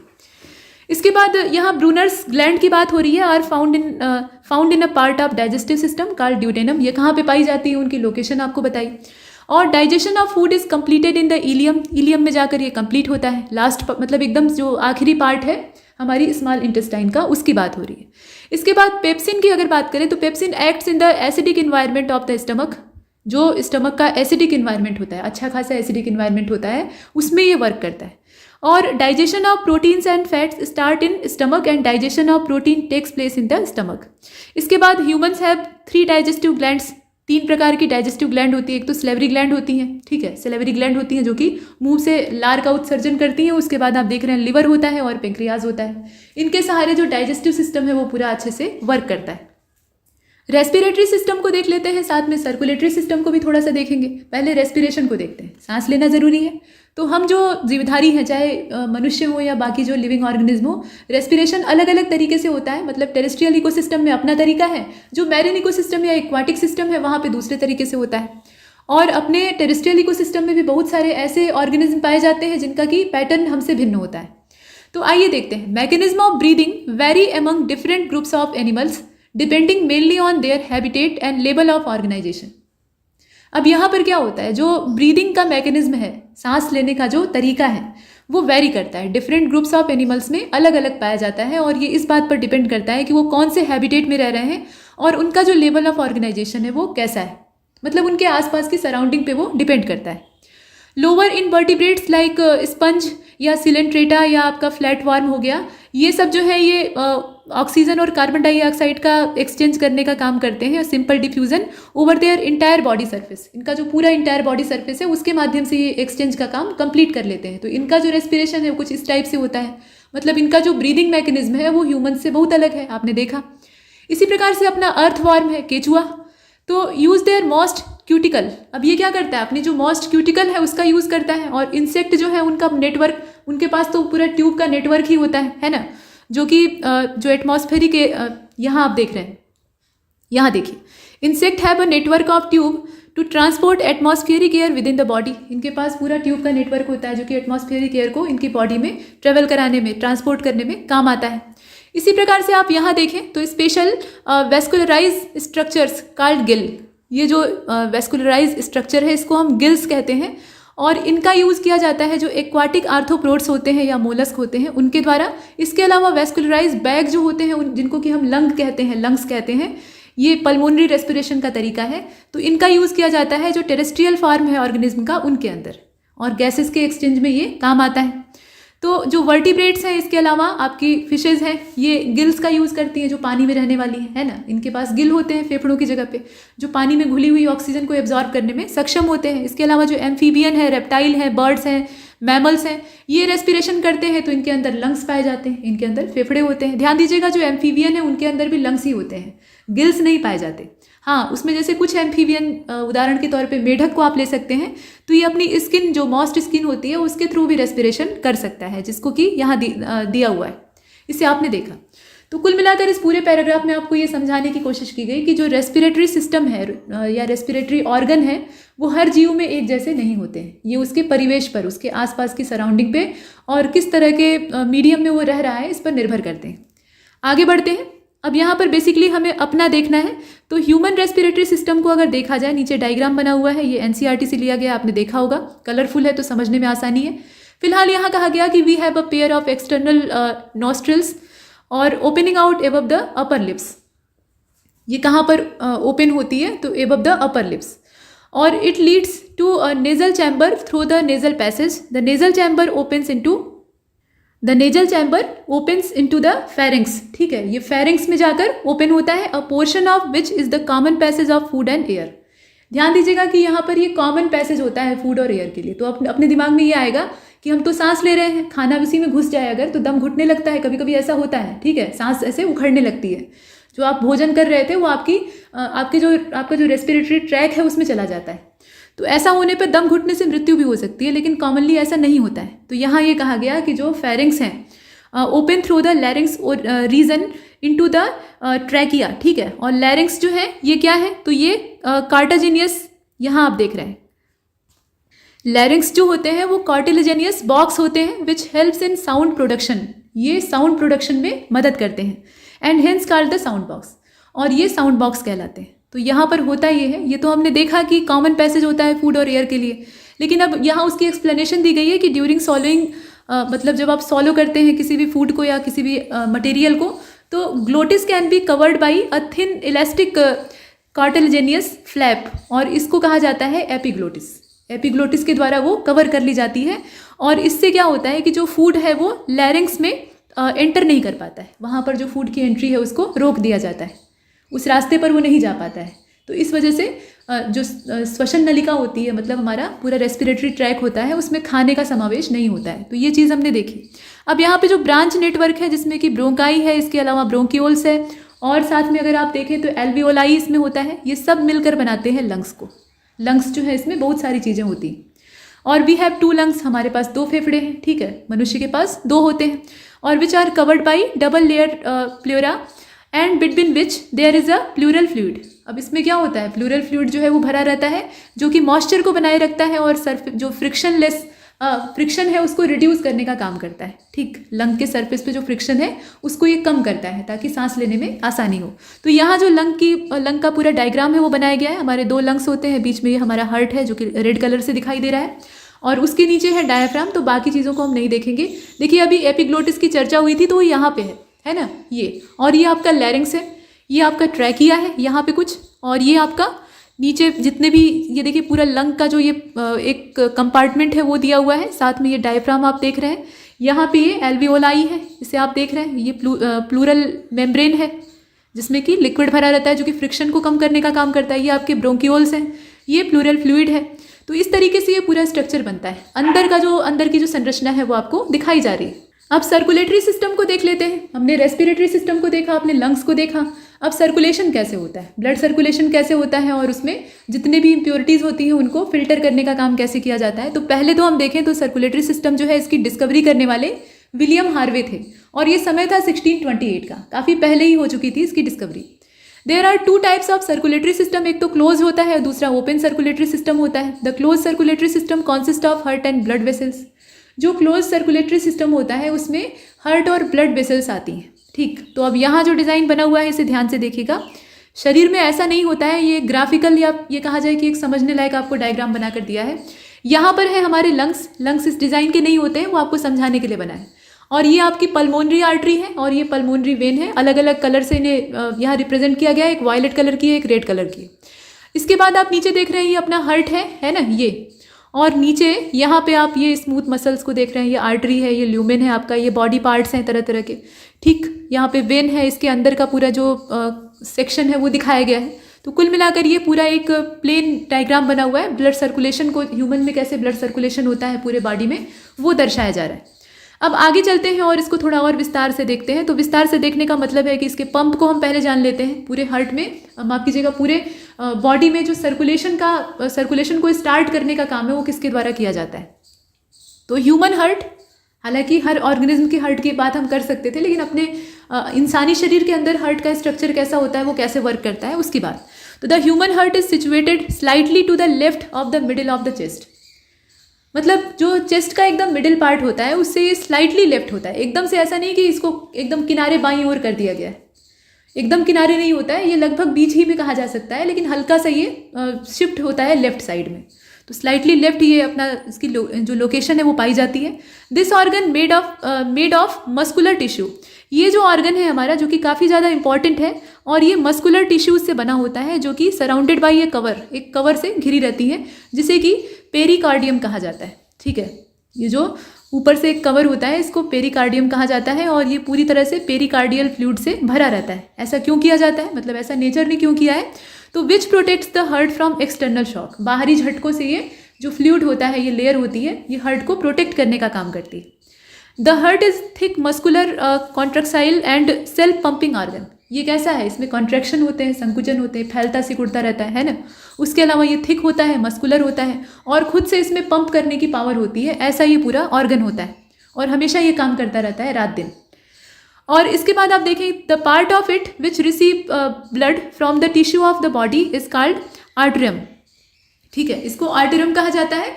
और the part of the heart which pumps blood, यहाँ आप देख रहे हैं, pumps blood to the tissues is called ventricle. जो हार्ट का ऐसा पार्ट जो कि पंप करता है ब्लड को टिश्यूज़ की ओर, जो टिश्यू है हमारे उस ओर जब पंप करने का काम करता है तो उस पार्ट को हम कहते हैं वेंट्रिकल। ठीक, तो ये हमने देखा, मतलब उसके जो मोटे तौर पे 4 पार्ट थे उसमें से 2-2 के हिस्से में हमने देख लिया। अब इसके बाद देखें, the weight of the normal human heart is about 250 to 300 ग्राम। ये 250 से लेकर 300 ग्राम के बीच का होता है, मतलब इसमें एग्जैक्ट नहीं लिखा हुआ है। नॉर्मली ह्यूमन्स हार्ट, यहाँ आप देख रहे हैं, humans heart beats 72 to 75 times per minute. जो नॉर्मल ह्यूमन का हार्ट है, मतलब एक हेल्दी ह्यूमन का जो हार्ट है, वो 72 से लेकर 75 टाइम्स 1 मिनट में बीट कर लेता है, मतलब उसके अंदर जो हार्ट बीट है वो इतनी जनरेट होती है। There is a cardiac cycle from the end of one beat in the heart to the end of next pulse. ठीक, तो इसके बीच का जो एक चक्र होता है, एक साइकिल होता है, उसको हम कहते हैं cardiac cycle. Heart is divided into 4 major chamber, 4 chamber होते हैं। अब ये आवश्यक नहीं है कि हर ऑर्गेनिज्म में 4 ही चैम्बर होते हो, लेकिन हमारे हार्ट में होते हैं 4। और इसमें जो ऊपर के 2 चैम्बर होते हैं ये राइट और लेफ्ट आर्टिकल्स कहलाते हैं, और नीचे वाले जो 2 लोअर चैम्बर होते हैं उनको राइट और लेफ्ट, यहाँ आप देख रहे हैं, राइट और लेफ्ट वेंट्रिकल्स कहा जाता है। तो ये हमने देख लिया। कुछ और पॉइंट्स हैं जिन्हें देखना आवश्यक है, जैसे ये वाला, there are cells in sino atrial S A node और साइनस नोड जिन्हें कहा जाता है, दैट प्रोड्यूस इलेक्ट्रिकल वेव्स। अब ये जो साइनो नोड्स होती हैं, मतलब साइनस नोड्स होती हैं, असल में ये क्या करती हैं, इलेक्ट्रिक वेव्स को प्रोड्यूस करती हैं। और these are called pacemaker cell, इसीलिए इनको पेसमेकर सेल भी कहा जाता है। जब हार्ट ठीक तरीके से काम नहीं करता है तो उसमें एक आर्टिफिशियल पेसमेकर लगाया जाता है, तो उसमें भी यही काम होता है। लेकिन यहाँ पे नेचुरली जो हार्ट का काम है, तो इसमें आप देख रहे हैं कि ये क्या करती हैं, ये इलेक्ट्रिक वेव्स जनरेट करती हैं। और हार्ट की जो पल्स है, हार्ट की जो पल्सिंग होती है, उसका परफॉर्मेंस इन्हीं इलेक्ट्रिकल वेव्स की सहायता से होता है। तो यहाँ जो हार्ट का डायग्राम है उसे आप देख रहे हैं, जो कि बिल्कुल ही जो नॉर्मल हार्ट का शेप हम चॉकलेट पर बना हुआ देखते हैं और पोएट्स के दिमाग में बनता रहता है या लवर्स के दिमाग में बनता रहता है, उससे बिल्कुल भिन्न है। ये एकदम प्रैक्टिकल है, बायोलॉजिकल हार्ट है, जैसा कि सच में होता है। तो इसे अंदर से खोल कर दिखाया गया है और इसमें आप देख रहे हैं कि पूरा कलरफुल तरीका है। यहाँ देखें आप, ये एक क्रम से देखा जाए तो ये अभी हमने चर्चा की ना, साइनो आर्ट्रियल नोड, तो कुछ यहाँ पे पाई जाती है। ये आपका राइट आर्ट्रियम है, उसके बाद यहाँ पे ये लेफ्ट है और नीचे आपकी ये पल्मोनरी वेन है, ये पल्मोनरी आर्टरी है। देखिए ये जो वायलेट कलर की है ये आर्टरी है और जो रेड कलर से दर्शाया गया है ना ऊपर, ये वाला, ये पल्मोनरी वेन्स है। यहाँ पे आपका बंडल ऑफ हिज है। इसके बाद लेफ्ट वेंट्रिकल जो है वो कुछ आपका यहाँ पे है और नीचे आपका एपेक्स है। इस तरीके से यहाँ पे राइट वेंट्रिकल है। तो बहुत सारी चीज़ें इसमें बनी हुई है। ये पूरा सेक्शन जो ह्यूमन हार्ट का है वो आपको खोलकर दिखाया गया है। अब हमने हार्ट की चर्चा की तो हमने देखा कि ये एक तरह का पंप है जिसके अंदर कॉन्ट्रैक्शन होता रहता है और ये हार्ट जो है ये ब्लड को पंप करता रहता है, टिश्यू तक पहुंचाता है, फिर टिश्यू से और जो डिफरेंट टाइप के बॉडी ऑर्गन्स है वहाँ से वापस बुलाता है, फिर से इसे पंप करता है। तो ये ब्लड को पंप करने का काम करता है। तो क्वेश्चन ये उठता है कि ब्लड क्या है। तो लिक्विड इज कनेक्टिव टिश्यू। यहाँ आप देख रहे हैं ब्लड जो है वो क्या है, एक लिक्विड है। ये असल में एक कनेक्टिव टिश्यू है जो कि लिक्विड स्टेट में पाया जाता है, ये कहना ज़्यादा सही रहेगा। और इसका जो नेचर है वो एल्कलाइन होता है, ठीक है, ये एल्कलाइन नेचर का होता है। और एक नॉर्मल ह्यूमन के अंदर 5 से 6 लीटर ब्लड जो है वो पाया जाता है और वुमेन्स में 1 लीटर कम पाया जाता है। तो वो शरीर की संरचना पर डिपेंड करता है। अब the blood glucose level is express in milligram पर डेसीमीटर। जो ब्लड ग्लूकोज लेवल होता है ना वो मिलीग्राम पर डेसीमीटर में रिप्रेजेंट किया जाता है। तो normal amount of glucose in blood is 100 mg पर डेसीलीटर, ठीक है। तो 100 mg होता है नॉर्मल अमाउंट। अब उससे अगर कम हो जाता है तो भी दिक्कत है, ज़्यादा हो जाता है तो भी दिक्कत है।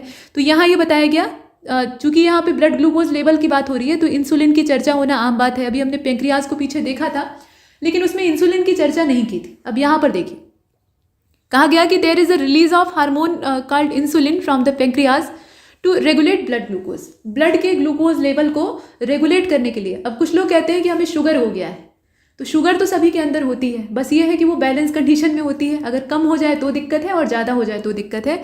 तो कहने का मतलब है कि वो ब्लड ग्लूकोज लेवल जो है उसको रेगुलेट करने का काम ये हार्मोन करता है, जिसका नाम है इंसुलिन, जो कि लैंगरहैंस नाम की कुछ सेल होती है जिनके अंदर से रिलीज होता है, मतलब पेंक्रियाज इनको निकालता है, और ये बीटा सेल्स होती हैं। अब यहाँ आप देख रहे हैं कि due to deficiency of this hormone, अगर इंसुलिन की डिफिशियंसी हो जाए, यानी ये कम रिलीज होने लगे, तो अमाउंट ऑफ ग्लूकोज जो ब्लड में है वो एक्सेसिव हो जाएगा, इंक्रीज कर जाएगा, और उससे फिर दिक्कत होगी, तो हम कहेंगे कि ये डायबिटीज़ हो गया है, मतलब ये पेशेंट जो है ये डायबिटिक है।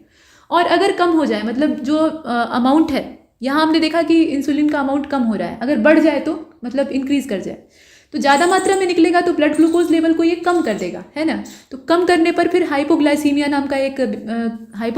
नाम की एक बीमारी होती है जिसमें शुगर लेवल डाउन हो जाता है, तो चीनी खानी पड़ती है ना।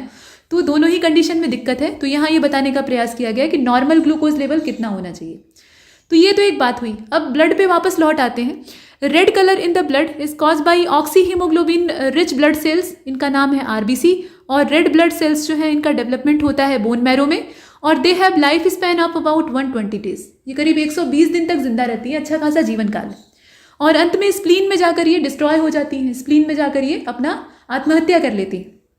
अब हमारे पूरे ब्लड में अगर पूरा ब्लड टिश्यू देखा जाए तो उसमें 55% जो है वो प्लाज्मा होता है और 45% होता है ब्लड। तो यहाँ जो नीचे ये फिगर बना हुआ है डायग्रामेटिक रिप्रेजेंटेशन है, जिसमें कि अलग अलग एलिमेंट जो ब्लड में हमारे पाए जाते हैं उनको रिप्रेजेंट किया गया है। जैसे कि आप आरबीसी को देख रहे हैं, प्लेटलेट्स को देख रहे हैं, जो कि डेंगू हो जाने पर तेजी से कम होने लगती हैं। इसके अलावा यहाँ पे कई सारे और भी जो मटेरियल हैं, जैसे कि बेसोफिल है, आपका न्यूट्रोफिल है, इसके अलावा लिम्फोसाइट है, मोनोसाइट है, ये टी टाइप लिम्फोसाइट और बी टाइप लिम्फोसाइट जो है वो दिए हुए हैं। ये सब ब्लड के अंदर मौजूद होते हैं, तो उन सभी को यहाँ दर्शाया गया है, इनकी डिज़ाइन दिखाई गई है ताकि आप इन्हें पहचान सकें। अब यहाँ पर एंटीजन और एंटीबॉडी को देख लेते हैं, जो कि अलग अलग प्रकार के होते हैं, मतलब दो प्रकार के होते हैं। यहाँ आप देख रहे हैं the antigen is a glycoprotein. Antigen क्या होता है? ये असल में एक ग्लाइकोप्रोटीन है। अगर केमिकली देखा जाए तो ये ग्लाइकोप्रोटीन है, और ये दो वेराइटी का होता है, एंटीजन कैपिटल ए और एंटीजन कैपिटल बी। ध्यान दीजिएगा, एंटीजन को हम लोग हमेशा कैपिटल लेटर में लिखते हैं, और अब्सेंस ऑफ एंटीजन, अगर अब्सेंस है एंटीजन का, तो स्पेशल टाइप ऑफ प्रोटीन एक पाया जाता है, ये भी प्रोटीन का ही टाइप है, जो कि प्लाज्मा के अंदर पाया जाता है, और इसको हम कहते हैं, यहाँ देखिए आप, protein is found in plasma known as antibodies, इनको कहते हैं एंटीबॉडी। और ये भी दो वेराइटी के होते हैं, मतलब एंटीबॉडी स्मॉल ए, यहाँ पे स्मॉल लेटर से काम चलाते हैं, एंटीबॉडी स्मॉल ए और एंटीबॉडी स्मॉल बी। तो यहाँ ये बताया गया कि antigen capital A and antibody small B are present in blood group A. इसी प्रकार से हर ब्लड ग्रुप में आप देखते हैं कि कौन सी एंटीजन और कौन सी एंटीबॉडी पाई जाती है। जैसे बी वाले में कहा गया कि एंटीजन बी और एंटीबॉडी ए पाया जाता है, तो वो जो ब्लड ग्रुप है उसको हम कहते हैं कि वो ब्लड ग्रुप बी है। आगे बढ़ते हैं अभी ब्लड के बारे में थोड़ी और चर्चा। The blood group A B is called universal acceptor, और ब्लड ग्रुप ओ जो है उसको कहते हैं यूनिवर्सल डोनर। तो ए बी जो है वो महान लालची होता है, और ओ जो है वो उतना ही उदार होता है। अब यहाँ पे जो ब्लड ग्रुप है उनका स्पेशल इंपॉर्टेंस दिया हुआ है ट्रांसफ्यूजिंग का जो ऑर्डर होता है उसके क्रम में। तो यहाँ जो ट्रांसफ्यूजन है उसे अगर देखा जाए, मतलब एक बॉडी से अगर दूसरी बॉडी में ब्लड चढ़ाना है, तो हमें किन चीज़ों का ध्यान रखना पड़ता है? हमें समान ब्लड ग्रुप देखना होता है, या फिर कम से कम ये देखना होता है कि कौन यूनिवर्सल एक्सेप्टर है और कौन डोनर है, तो उसके आधार पर भी कर सकते हैं। तो यहाँ पर एक तरफ ब्लड ग्रुप दिया हुआ है, और उससे कौन कौन से ब्लड ग्रुप वाले खून ले सकते हैं, ब्लड रिसीव कर सकते हैं, वो साथ में दिया हुआ है। जैसे ब्लड ग्रुप ए है, तो ये जो व्यक्ति है ये ब्लड ग्रुप ए वाले व्यक्ति को दे सकता है, उसके अलावा ये ए बी वाले को दे सकता है, ए बी वाला हर ब्लड ग्रुप से ले सकता है, उसके अंदर ये क्वालिटी होती। लेकिन ना तो ये बी को दे सकता है ना ओ को दे सकता है। बी वाला जो है वो अपने समान बी वाले को दे सकता है, और ए बी को तो देगा ही। ए बी वाला जो है वो किसी को नहीं देगा, सिवाय अपने, मतलब सिवाय अपने जैसे के। ए बी वाला जो है वो ए बी वाले को ही दे सकता है, और ओ जो है वो सबको दे सकता है। ठीक है, ओ जो है वो सबको दे सकता है। ये हमने देखा। आगे चलते हैं।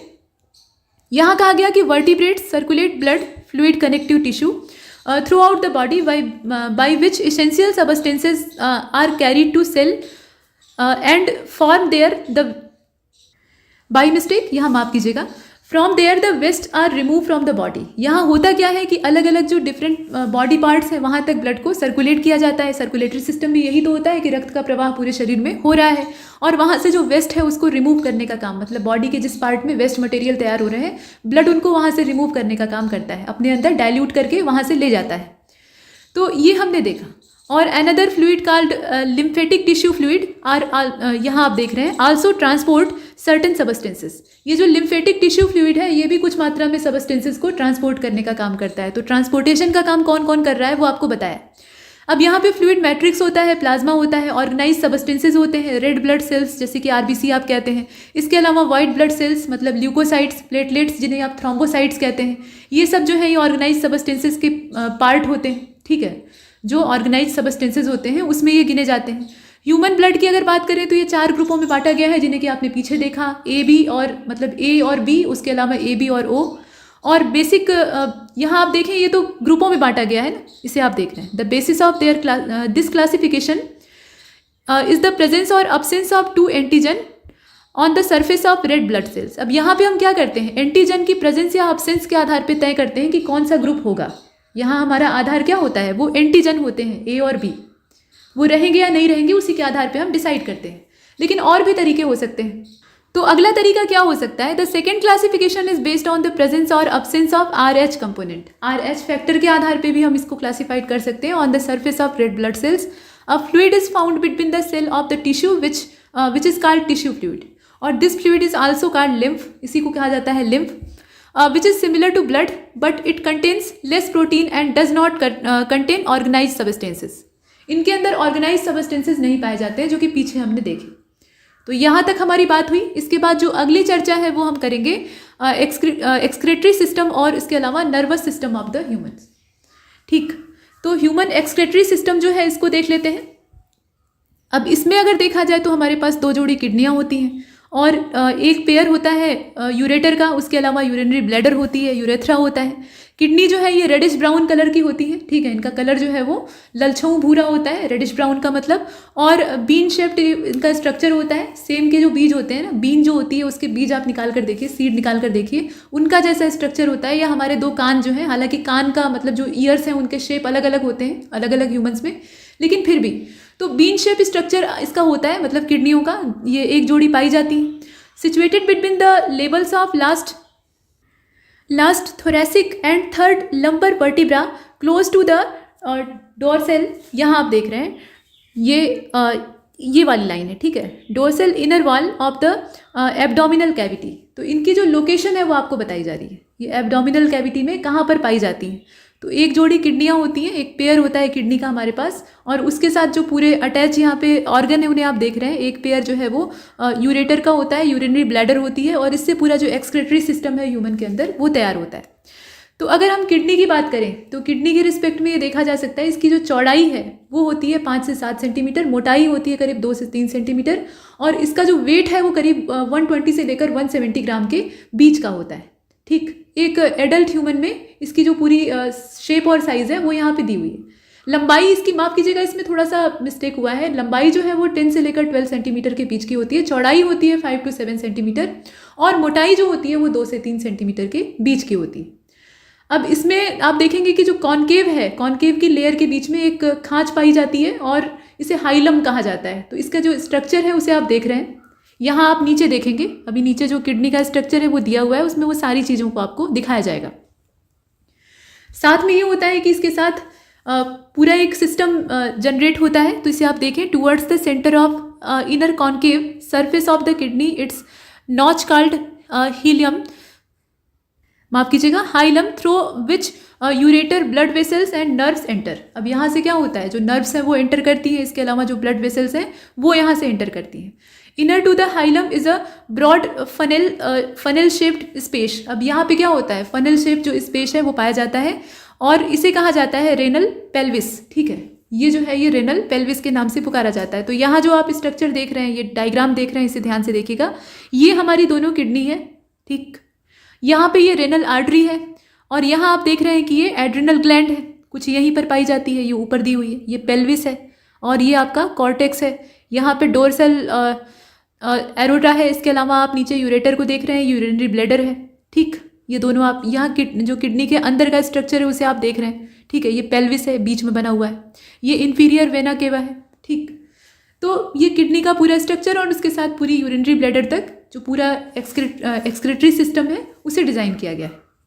तो अगला जो हमारा टॉपिक है वो विटामिन और न्यूट्रिशन का है। विटामिन को हम पहले देखेंगे। तो the term vitamin was first use in 1911, ये समय था 1911 का, और सी फंक के द्वारा इसको पहली बार यूज़ किया गया था। It is name after the English alphabet. और विटामिन जितने भी हैं उनका जब नामकरण किया जाता है, उनका नॉमेनक्लेचर होता है, तो उनमें इंग्लिश के अल्फ़ाबेट कैपिटल लेटर जो है वो यूज़ किए जाते हैं, जैसे कि ABCDE, इन्हें आप देखते हैं, ठीक। तो ये विटामिन को रिप्रेजेंट करने का तरीका है। हालांकि इनका केमिकल नाम अलग होता है, उसको भी हम साथ में देखेंगे। अभी आगे पूरी टेबल बनी हुई है, उसको देखना है। यहाँ एक बेसिक डिफिनीशन है, दिस ऑर्गेनिक मैटर, यहाँ आप देख रहे हैं, this organic matter is required in small amount in the human body, ठीक है। ह्यूमन बॉडी में ये बहुत स्मॉल अमाउंट में चाहिए होते हैं, ऐसा नहीं कि इनकी थोक की मात्रा चाहिए, लेकिन उतने ही आवश्यक होते हैं। Vitamins are obtain from food, ठीक है, ये हमें फूड से बेसिकली प्राप्त होता है, और लैक ऑफ विटामिन अगर हो जाए तो बहुत तरह की डिजीज़ हमें घेर लेती हैं। ये बहुत तरह की मेटाबॉलिक जो फंक्शन होते हैं उनको कंट्रोल करने का काम करते हैं, और 20 प्रकार के विटामिन जो हैं वो अभी तक जाने गए हैं, मतलब अभी हमारी जानकारी में है। तो विटामिन्स जो है इनको आल्सो मतलब यहाँ आप देख रहे हैं, are also known to be helpful dietary factor. Frederick Gowland Hopkins, ये जो है ये पहली बार, मतलब ये पहले ऐसे साइंटिस्ट थे जिन्होंने कि इस आइडिया को क्लेरिफाई किया था। मतलब ये जो हॉपकिंस नाम के साइंटिस्ट हैं, इन्होंने ये बताया कि जो विटामिन है ये सहायक आहार के तौर पे, या ये कहा जा सकता है कि एक सपोर्टिव सप्लीमेंट के तौर पे काम करते हैं। तो वो तो है ही है, शुरुआत में हमने देख लिया था कि विटामिन की प्रवृत्ति क्या होती है, उनका जो फंक्शन है वो कैसे होता है।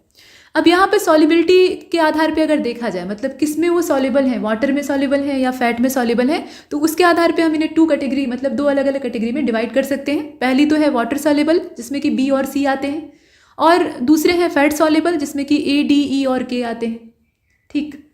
अब आते हैं कार्बोहाइड्रेट की ओर। ये तो विटामिन को हमने देखा, अभी आगे और डिटेल में देखेंगे। कार्बोहाइड्रेट को देख लीजिए। तो कार्बोहाइड्रेट जो है वो एनर्जी प्रोवाइडिंग सबस्टेंसेज होते हैं, उनकी क्लास होती है।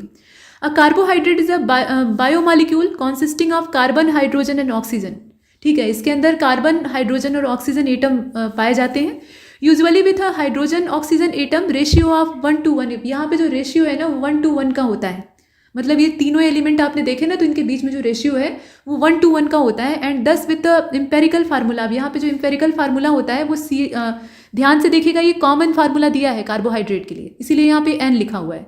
CH2O लिखा है, अब N की जगह आप जो भी नंबर डालेंगे उसी के हिसाब से कार्बोहाइड्रेट का फार्मूला यहाँ से जनरेट होगा। मान लीजिए कि यहाँ पर ये CH2O लिखा हुआ है और ब्रैकेट के बाहर है N को आप अंदर मल्टीप्लाई कर सकते हैं, तो N की वैल्यू आप रख दीजिए 2, तो यहाँ पे हो जाएगा C2H4O2, इस प्रकार से ऐसे बनेगा केमिकल फार्मूला। तो वो जो आप बनाना चाहे बना सकते हैं। तो एक कॉमन फार्मूला यहाँ पे दिया है N के साथ। अब इसके बाद कहा गया कि कार्बोहाइड्रेट्स, ध्यान से देखिए ये दूसरा वाला bullet point, carbohydrates, proteins, lipids, nucleic acid, water, mineral salts and vitamins, ये 7 चीज़ें आपको दिख रही हैं। कुल मिलाकर इनकी संख्या कितनी है? 7 है। तो ये जो है आर द 7 मेजर न्यूट्रिएंट्स, ये 7 मेजर न्यूट्रिएंट्स हैं। ठीक है कि विटामिन थोड़ी ही मात्रा में चाहिए होते हैं, लेकिन ये प्रमुखता से चाहिए होते हैं। यहाँ कम चाहिए या ज़्यादा चाहिए उससे नहीं मतलब है, इंपॉर्टेंस किसकी कितनी है, तो उसके आधार पे 7 मेजर यहाँ पे न्यूट्रिएंट्स जो है वो दिए हुए हैं। ऑल एनिमल्स इंक्लूडिंग ह्यूमन, जब जितने एनिमल हैं उनकी बात हो रही है तो हम उनसे बाहर थोड़ी ही हैं, तो including humans usually get it from food, हम इन्हें ज़्यादातर तो फूड से ही प्राप्त करते हैं, कुछ हमारे शरीर में स्टोर हो जाते हैं। Of these substances water and mineral salt are inorganic substances, मतलब उनके अंदर जो कार्बन है वो नहीं पाया जाता है, तो इनऑर्गेनिक सबस्टेंसेज हैं, बाकी जो है उनके अंदर कार्बन उपस्थित होता है।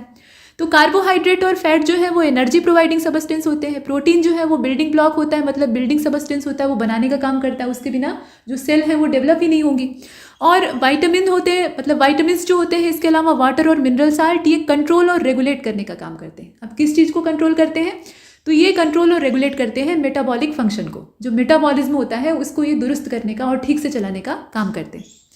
तो अब आपने समझा, विटामिन की अगर डिफिशियंसी हो जाए तो हमारा जो मेटाबॉलिज्म है वो बेकार हो जाएगा, सही तरीके से काम नहीं करेगा, तो पूरा शरीर डिस्टर्ब हो जाएगा। लैक्टोज जो है वो एक तरह की नेचुरल शुगर है, और ये क्या है, असल में एक कार्बोहाइड्रेट है जो कि मिल्क के अंदर पाया जाता है, और इसी की वजह से माइल्ड स्वीटनेस पाई जाती है मिल्क में, है ना, दूध हल्का सा मीठा लगता है। यहाँ जो टेबल बनी हुई है आप देख रहे हैं, एक तरफ विटामिन के नाम दिए हैं, डिफिशियंसी डिजीज कौन सी होगी वो दिया हुआ है, मतलब इनकी डिफिशियंसी अगर हो गई तो आपको कौन सी बीमारी होगी, और इसका सोर्स क्या है, मतलब कहाँ से आप इसे प्राप्त कर सकते हैं। तो सबसे पहले नंबर आता है विटामिन ए का, जिसे कि हम केमिकली कहते हैं रेटिनॉल। नाइट ब्लाइंडनेस इसकी कमी से हो जाती है और आंखों संबंधी जितने भी विकार हैं वो विटामिन ए की कमी से आमतौर पे देखे जाते हैं। इसके अलावा जीरोप्थैलेमिया हो जाता है, स्किन इन्फेक्शन बहुत खतरनाक तरीके का आपको हो सकता है। कैरोट में ये पाया जाता है, मिल्क में पाया जाता है, चीज़ में भी होता है, बटर में भी होता है, और कॉड लिवर ऑयल जो होता है उसके अंदर भी पाया जाता है। इसके अलावा विटामिन B1, अब विटामिन बी जो है यानी विटामिन बी, उसकी फैमिली काफ़ी लंबी चौड़ी है। तो B1 से स्टार्ट करते हैं, जिसको कि हम थायमिन कहते हैं। इसकी कमी से बेरी बेरी हो जाता है। पॉलिश किया हुआ जो मिल का दरा चावल होता है उसको खाने से होता है। चावल का जो ऊपर का लेयर होता है ना, मतलब धान का जो छिलका होता है असल में, जिसे कि हम भूसी के तौर पे अलग कर देते हैं, उसके अंदर ये बहुत प्रचुर मात्रा में पाया जाता है। तो बेरी बेरी इसकी कमी से हो जाता है। इसके अलावा आपकी जो ग्रोथ है वो रिटार्डेड हो जाती है, मतलब धीमी हो जाती है, आप आसानी से बढ़ नहीं पाते, है ना। तो अगर आपको अपनी ग्रोथ बढ़ानी है तो किरल्स का सेवन करिए, लेग्यूम्स का सेवन करिए, सोयाबीन खाइए, मतलब मिल्क और मिल्क प्रोडक्ट जो है उनको खाइए, यीस्ट खा सकते हैं आप, ग्रीन वेजिटेबल जो है उनका सेवन कर सकते हैं। विटामिन B2 जो है इसको राइबोफ्लेविन कहा जाता है। इनका जो केमिकल नेम है ना उसको जानते रहिए, ये पता होना चाहिए कि कौन से विटामिन को किस नाम से रासायनिक तौर पे केमिकली पुकारा जाता है। तो विटामिन B2 जो है ये, इसकी कमी से किलोसिस हो सकता है, इसके अलावा क्लोसिटिस हो सकता है, और डर्मेटोसिस हो सकता है, मतलब चमड़ी संबंधी कई सारे विकार हो सकते हैं। डाइजेस्टिव डिसऑर्डर हो सकता है, आपका पूरा जो पेट है, डाइजेशन है वो बिगड़ सकता है। तो डाइजेशन को मेंटेन करने में भी ये काम आता है, प्लस जो आपकी स्किन है उसको भी मेंटेन रखता है। तो कई सारे इसके यहाँ इस्तेमाल हैं, और इसे आप मिल्क से प्राप्त कर सकते हैं, एग वाइट से प्राप्त कर सकते हैं, अंडे का जो सफ़ेद हिस्सा होता है। इसके अलावा आपके लिवर में ये स्टोर होता है। किडनियाँ जो है आपकी वो भी इसका स्रोत होती हैं। मतलब ये नहीं कि आपको अपनी किडनी खानी है, इसका मतलब है कि ह्यूमन या जो जितने भी लिविंग ऑर्गेनिज्म है उनकी किडनी में भी ये स्टोर होता है। इसके अलावा आप देख रहे हैं कि यीस्ट है या आपकी ग्रीन लीफी वेजिटेबल्स हैं, उन सब में ये पाया जाता है। इसके बाद विटामिन B6 को आप देख रहे हैं सीधे नीचे, ये है पायरिडॉक्सिन इसका नाम है, और एनीमिया इसकी कमी से हो जाता है। स्किन प्रॉब्लम बहुत सारी होती है। विटामिन B की जो फैमिली है ना, अगर वो कम होंगे तो आपके बाल, आपकी जो स्किन है वो सब खराब होने लगेंगे। तो स्किन डिजीज़ जो है वो कई सारे विटामिन B के भाई जो है उनके कमी से हो जाती है। तो यहाँ आप देख रहे हैं कि विटामिन B6 जो है इसकी कमी से स्किन प्रॉब्लम होती है। मस्कुलर ट्विस्टिंग भी होती है, अगर ये कम हो जाए तो मस्कुलर ट्विस्टिंग जो है वो भी देखी जाती है। तो मिल्क में ये प्राप्त होता है, यीस्ट में होता है, एग में होता है, ग्रैम्स में होता है, कई सारी चीज़ों में पाया जाता है। इसके बाद आप विटामिन B7 को देख रहे हैं, इसे विटामिन H भी कहते हैं और बायोटिन कहते हैं। आजकल जितने प्रोडक्ट आ रहे हैं, मतलब जो फेशियल से संबंधित या जो सौंदर्य प्रसाधन होते हैं उसमें बड़ा प्रचार इनका चलता है। तो बायोटिन का इस्तेमाल क्या है, स्किन डिजीज़ को ये रोकता है। तो अगर ये कम हो जाए तो स्किन जो है वो आपकी बीमार पड़ जाएगी, स्वस्थ नहीं रह जाएगी, और हेयर फॉल होने लगेगा, आपके जो बाल हैं वो तेज़ी से झड़ने लगेंगे। तो आपको मीट का सेवन करना चाहिए, वीट खाना चाहिए, एग खाना चाहिए, वेजिटेबल और फ्रूट का सेवन करना चाहिए, तो ये विटामिन आपको मिल जाएगा। इसके बाद विटामिन B9 है, जिसे कि फोलिक एसिड कहा जाता है। तो भाई एनीमिया हो जाएगा, अगर मतलब इसकी कमी हो जाए तो एनीमिया आपको पकड़ लेगा। उसके अलावा जो आपकी ग्रोथ है वो भी रिटार्डेड हो जाएगी, यानी धीमी हो जाएगी। तो ग्रीन वेजिटेबल आपको खानी चाहिए, लेग्यूम्स का सेवन करना चाहिए, यीस्ट, और आपका लिवर भी इसको स्टोर करता है। अच्छा, इसके बाद आगे चलते हैं। यहाँ देखें, अगला वाला है विटामिन B12 यानी विटामिन B12। इसको कोबालमिन कहा जाता है क्योंकि ये कोबाल्ट के साथ आता है। तो कोबालमिन यानी कोबाल्ट से युक्त है, और इसकी वजह से, मतलब इसकी कमी की वजह से बहुत घातक आपको एनीमिया हो सकता है। उसके अलावा एबनॉर्मलिटी हो सकती है जो आपके नर्वस सिस्टम है उसमें, ठीक है, आपके न्यूरॉन, आपका जो पूरा नर्वस सिस्टम है वो गड़बड़ा सकता है अगर विटामिन B12 कम हो गया तो मीट में ये मिलता है, फिश में मिलता है, एग में मिलता है, कर्ड में भी होता है। जो आपके इंटेस्टाइनल बैक्टीरिया होते हैं उनके अंदर भी, उनके द्वारा भी प्रोड्यूस किया जाता है। इसके बाद आप एस्कॉर्बिक एसिड को देखिए। अब विटामिन B की फैमिली यहीं पर समाप्त हुई। अब यहाँ पे C, D, E जो है उनको भी देख लेते हैं। तो विटामिन C को आप देख रहे हैं। स्कर्वी इसकी कमी से हो जाता है। स्कर्वी का मतलब है कि आपके जो गम्स हैं वो ब्लीड करने लगते हैं, उनसे खून निकलने लगता है और वो सूज जाते हैं। तो ये एक रोग है, और एस्कॉर्बिक एसिड इसका केमिकल नाम है। जितने खट्टे फल होते हैं, साइट्रस फ्रूट होते हैं, उनके अंदर पाया जाता है। टोमेटो में भी कुछ हद तक पाया जाता है। ऑक्जेलिक भी मिलता है, लेकिन एस्कॉर्बिक भी मिलता है। इसके अलावा ग्रीन लीफी वेजिटेबल्स जो है उसमें पाया जाता है। आंवले में होता है काफ़ी अच्छी मात्रा में। और आप देख रहे हैं विटामिन D, कैल्सीफेरॉल इसको कहते हैं। रिकेट्स छोटे बच्चों में इसकी कमी से हो जाता है, और बड़ों में ऑस्टियोमैलेशिया हो जाता है, हड्डियाँ कमज़ोर हो जाती हैं। मतलब विटामिन D इसलिए चाहिए, अभी पीछे हमने देखा ना, कैल्शियम को एब्जॉर्ब करने के लिए। हड्डियाँ कैल्शियम एब्जॉर्ब करती हैं और उसी से मेंटेन करती हैं खुद को। तो कैल्शियम एब्जॉर्ब करने की पावर जो है वो उन्हें विटामिन D से ही प्राप्त होती है, ठीक है। तो विटामिन D अगर कम होगा तो कैल्शियम की कमी शरीर में होने लगेगी। तो सनलाइट इसका सबसे बढ़िया स्रोत है। उसके अलावा वेजिटेबल ऑयल, वीट, सोयाबीन, इन सब चीज़ों से, माफ़ कीजिएगा, चीज़ से, ये नीचे वाला मैंने पढ़ दिया था गलती से, ये वाला है, ठीक है, ये है बेसिकली, हमने यहाँ पे देखा था ना। तो चीज़ से ये प्राप्त हो सकता है आपको, मिल्क प्रोडक्ट जो है उनसे मिल जाएगा, एग से भी मिल सकता है। इसके अलावा आपको सनलाइट से ये प्रचुर मात्रा में मिलता है, तो रोज़ धूप सेकनी चाहिए। और आप देख रहे हैं विटामिन ई, जिसे कि टोकोफेरॉल कहा जाता है। तो जितने भी आपके रिप्रोडक्टिव आर्गन हैं और वहाँ की मसल है, वो सब कमज़ोर हो जाती हैं। जितनी भी वहाँ की मसल्स हैं वो बेकार हो जाती हैं, उनकी जो पावर है वो ख़त्म हो जाती है। तो ये जो वीकनेस है वो देखी जाती है। और विटामिन ई ये पाया कहाँ पे जाता है, तो वीट का जो ऊपर का पत्ती वाला हिस्सा होता है, जहाँ से स्प्राउट्स ऐसे निकलते हैं, उनके अंदर एक बहुत कम मात्रा में पाया जाने वाला ऑयल होता है, जिसके अंदर ये प्रचुर मात्रा में होता है। उसके अलावा सोयाबीन में भी होता है, और वेजिटेबल ऑयल जो है उनके अंदर पाया जाता है। और आप विटामिन के को लास्ट में देख रहे हैं, जिसको कि नेप्थोक्विनोन भी कहा जाता है और फाइलोक्विनोन भी कहा जाता है। तो ये ब्लड क्लोटिंग के लिए उत्तरदायी होता है। अगर ये कम हो जाए शरीर में, इसकी डिफिशियंसी हो जाए, तो ब्लड क्लोटिंग जो है वो डिले हो जाती है। तो खून बहना एक बार शुरू हुआ तो आसानी से रुकेगा नहीं, और ये बड़ा घातक होता है। शरीर के अंदर अपना सिस्टम है, वो खून के बहने को कुछ समय बाद अपने से ही नियंत्रित कर लेता है ना। ज़्यादा मात्रा में अगर चोट लगी है तब तो नहीं हो पाएगा, लेकिन छोटी मोटी अगर आपको चोट लगी है तो उसमें शरीर जो है वो खुद ही कंट्रोल कर लेता है। तो ज़्यादा खून आपका बर्बाद नहीं होता। लेकिन अगर क्लोटिंग नहीं होगी, मतलब वहाँ पे क्लोट्स नहीं बनेंगे, तो खून बहता रहेगा और ये मृत्यु की ओर ले जाएगा। तो विटामिन के जो है ये निहायत ही ज़रूरी होता है, और ये पाया जाता है ग्रीन लीफी वेजिटेबल्स में, और आपके जो इंटेस्टाइनल बैक्टीरिया होते हैं वो भी इसे उत्पादित करते हैं। तो यहाँ तक हमने विटामिन की पूरी टेबल को देखा। इसके बाद जो हमारा अगला टॉपिक है वो है डिजीज़, हेल्थ और ट्रीटमेंट। तो हम लोग डिजीज़ को देखेंगे, उसका कारण देखेंगे, तो ट्रीटमेंट अपने आप पता लग जाएगा। देखिए, पहले वायरल डिजीज़ है। वायरस जो है वो सबसे खतरनाक चीज़ है, क्योंकि ये किसी भी लिविंग सेल को मतलब जीवित कोशिका को प्रभावित कर सकते हैं, यहाँ तक कि बैक्टीरिया को भी नहीं छोड़ते हैं, है ना। तो अगर हम वायरस की बात करें, वायरल डिजीज़ की बात करें, तो सबसे पहले हमें देखना पड़ेगा कि ये वायरस वर्ड जो है ये हमने कहाँ से खोज निकाला है। तो ये लैटिन वर्ड है वायरस, जिसका मतलब क्या होता है, इसका मतलब होता है वेनोम मॉलिक्यूल। ये जहरीले मॉलिक्यूल होते हैं, और these are unicellular micro organism. ये असल में क्या होते हैं, तो ये यूनिसेलुलर माइक्रो ऑर्गेनिज्म होते हैं, और ये किसी भी प्रकार के जो लिविंग सेल है उसमें अपने आप को बढ़ा सकते हैं। जैसे ही ये किसी लिविंग सेल को पाते हैं, वैसे ही अपनी निष्क्रिय अवस्था से ये एक्टिवेट हो जाते हैं और उसमें अपना ग्रो करने लगते हैं। केमिकली अगर देखा जाए तो these are segments of nucleic acid surrounded by a protein envelope. Protein envelope से घिरे हुए ये असल में क्या होते हैं, न्यूक्लिक एसिड्स होते हैं, अगर केमिकल रूप में इन्हें देखा जाए। और the branch of biology under which viruses are studies. अब एक ब्रांच ही बनानी पड़ी, क्योंकि इनकी तादाद बहुत अच्छी खासी है और ये निहायत ही खतरनाक होते हैं, है ना। तो इनके लिए एक ब्रांच ही ईजाद करनी पड़ी, जिसे कि कहा गया वायरोलॉजी।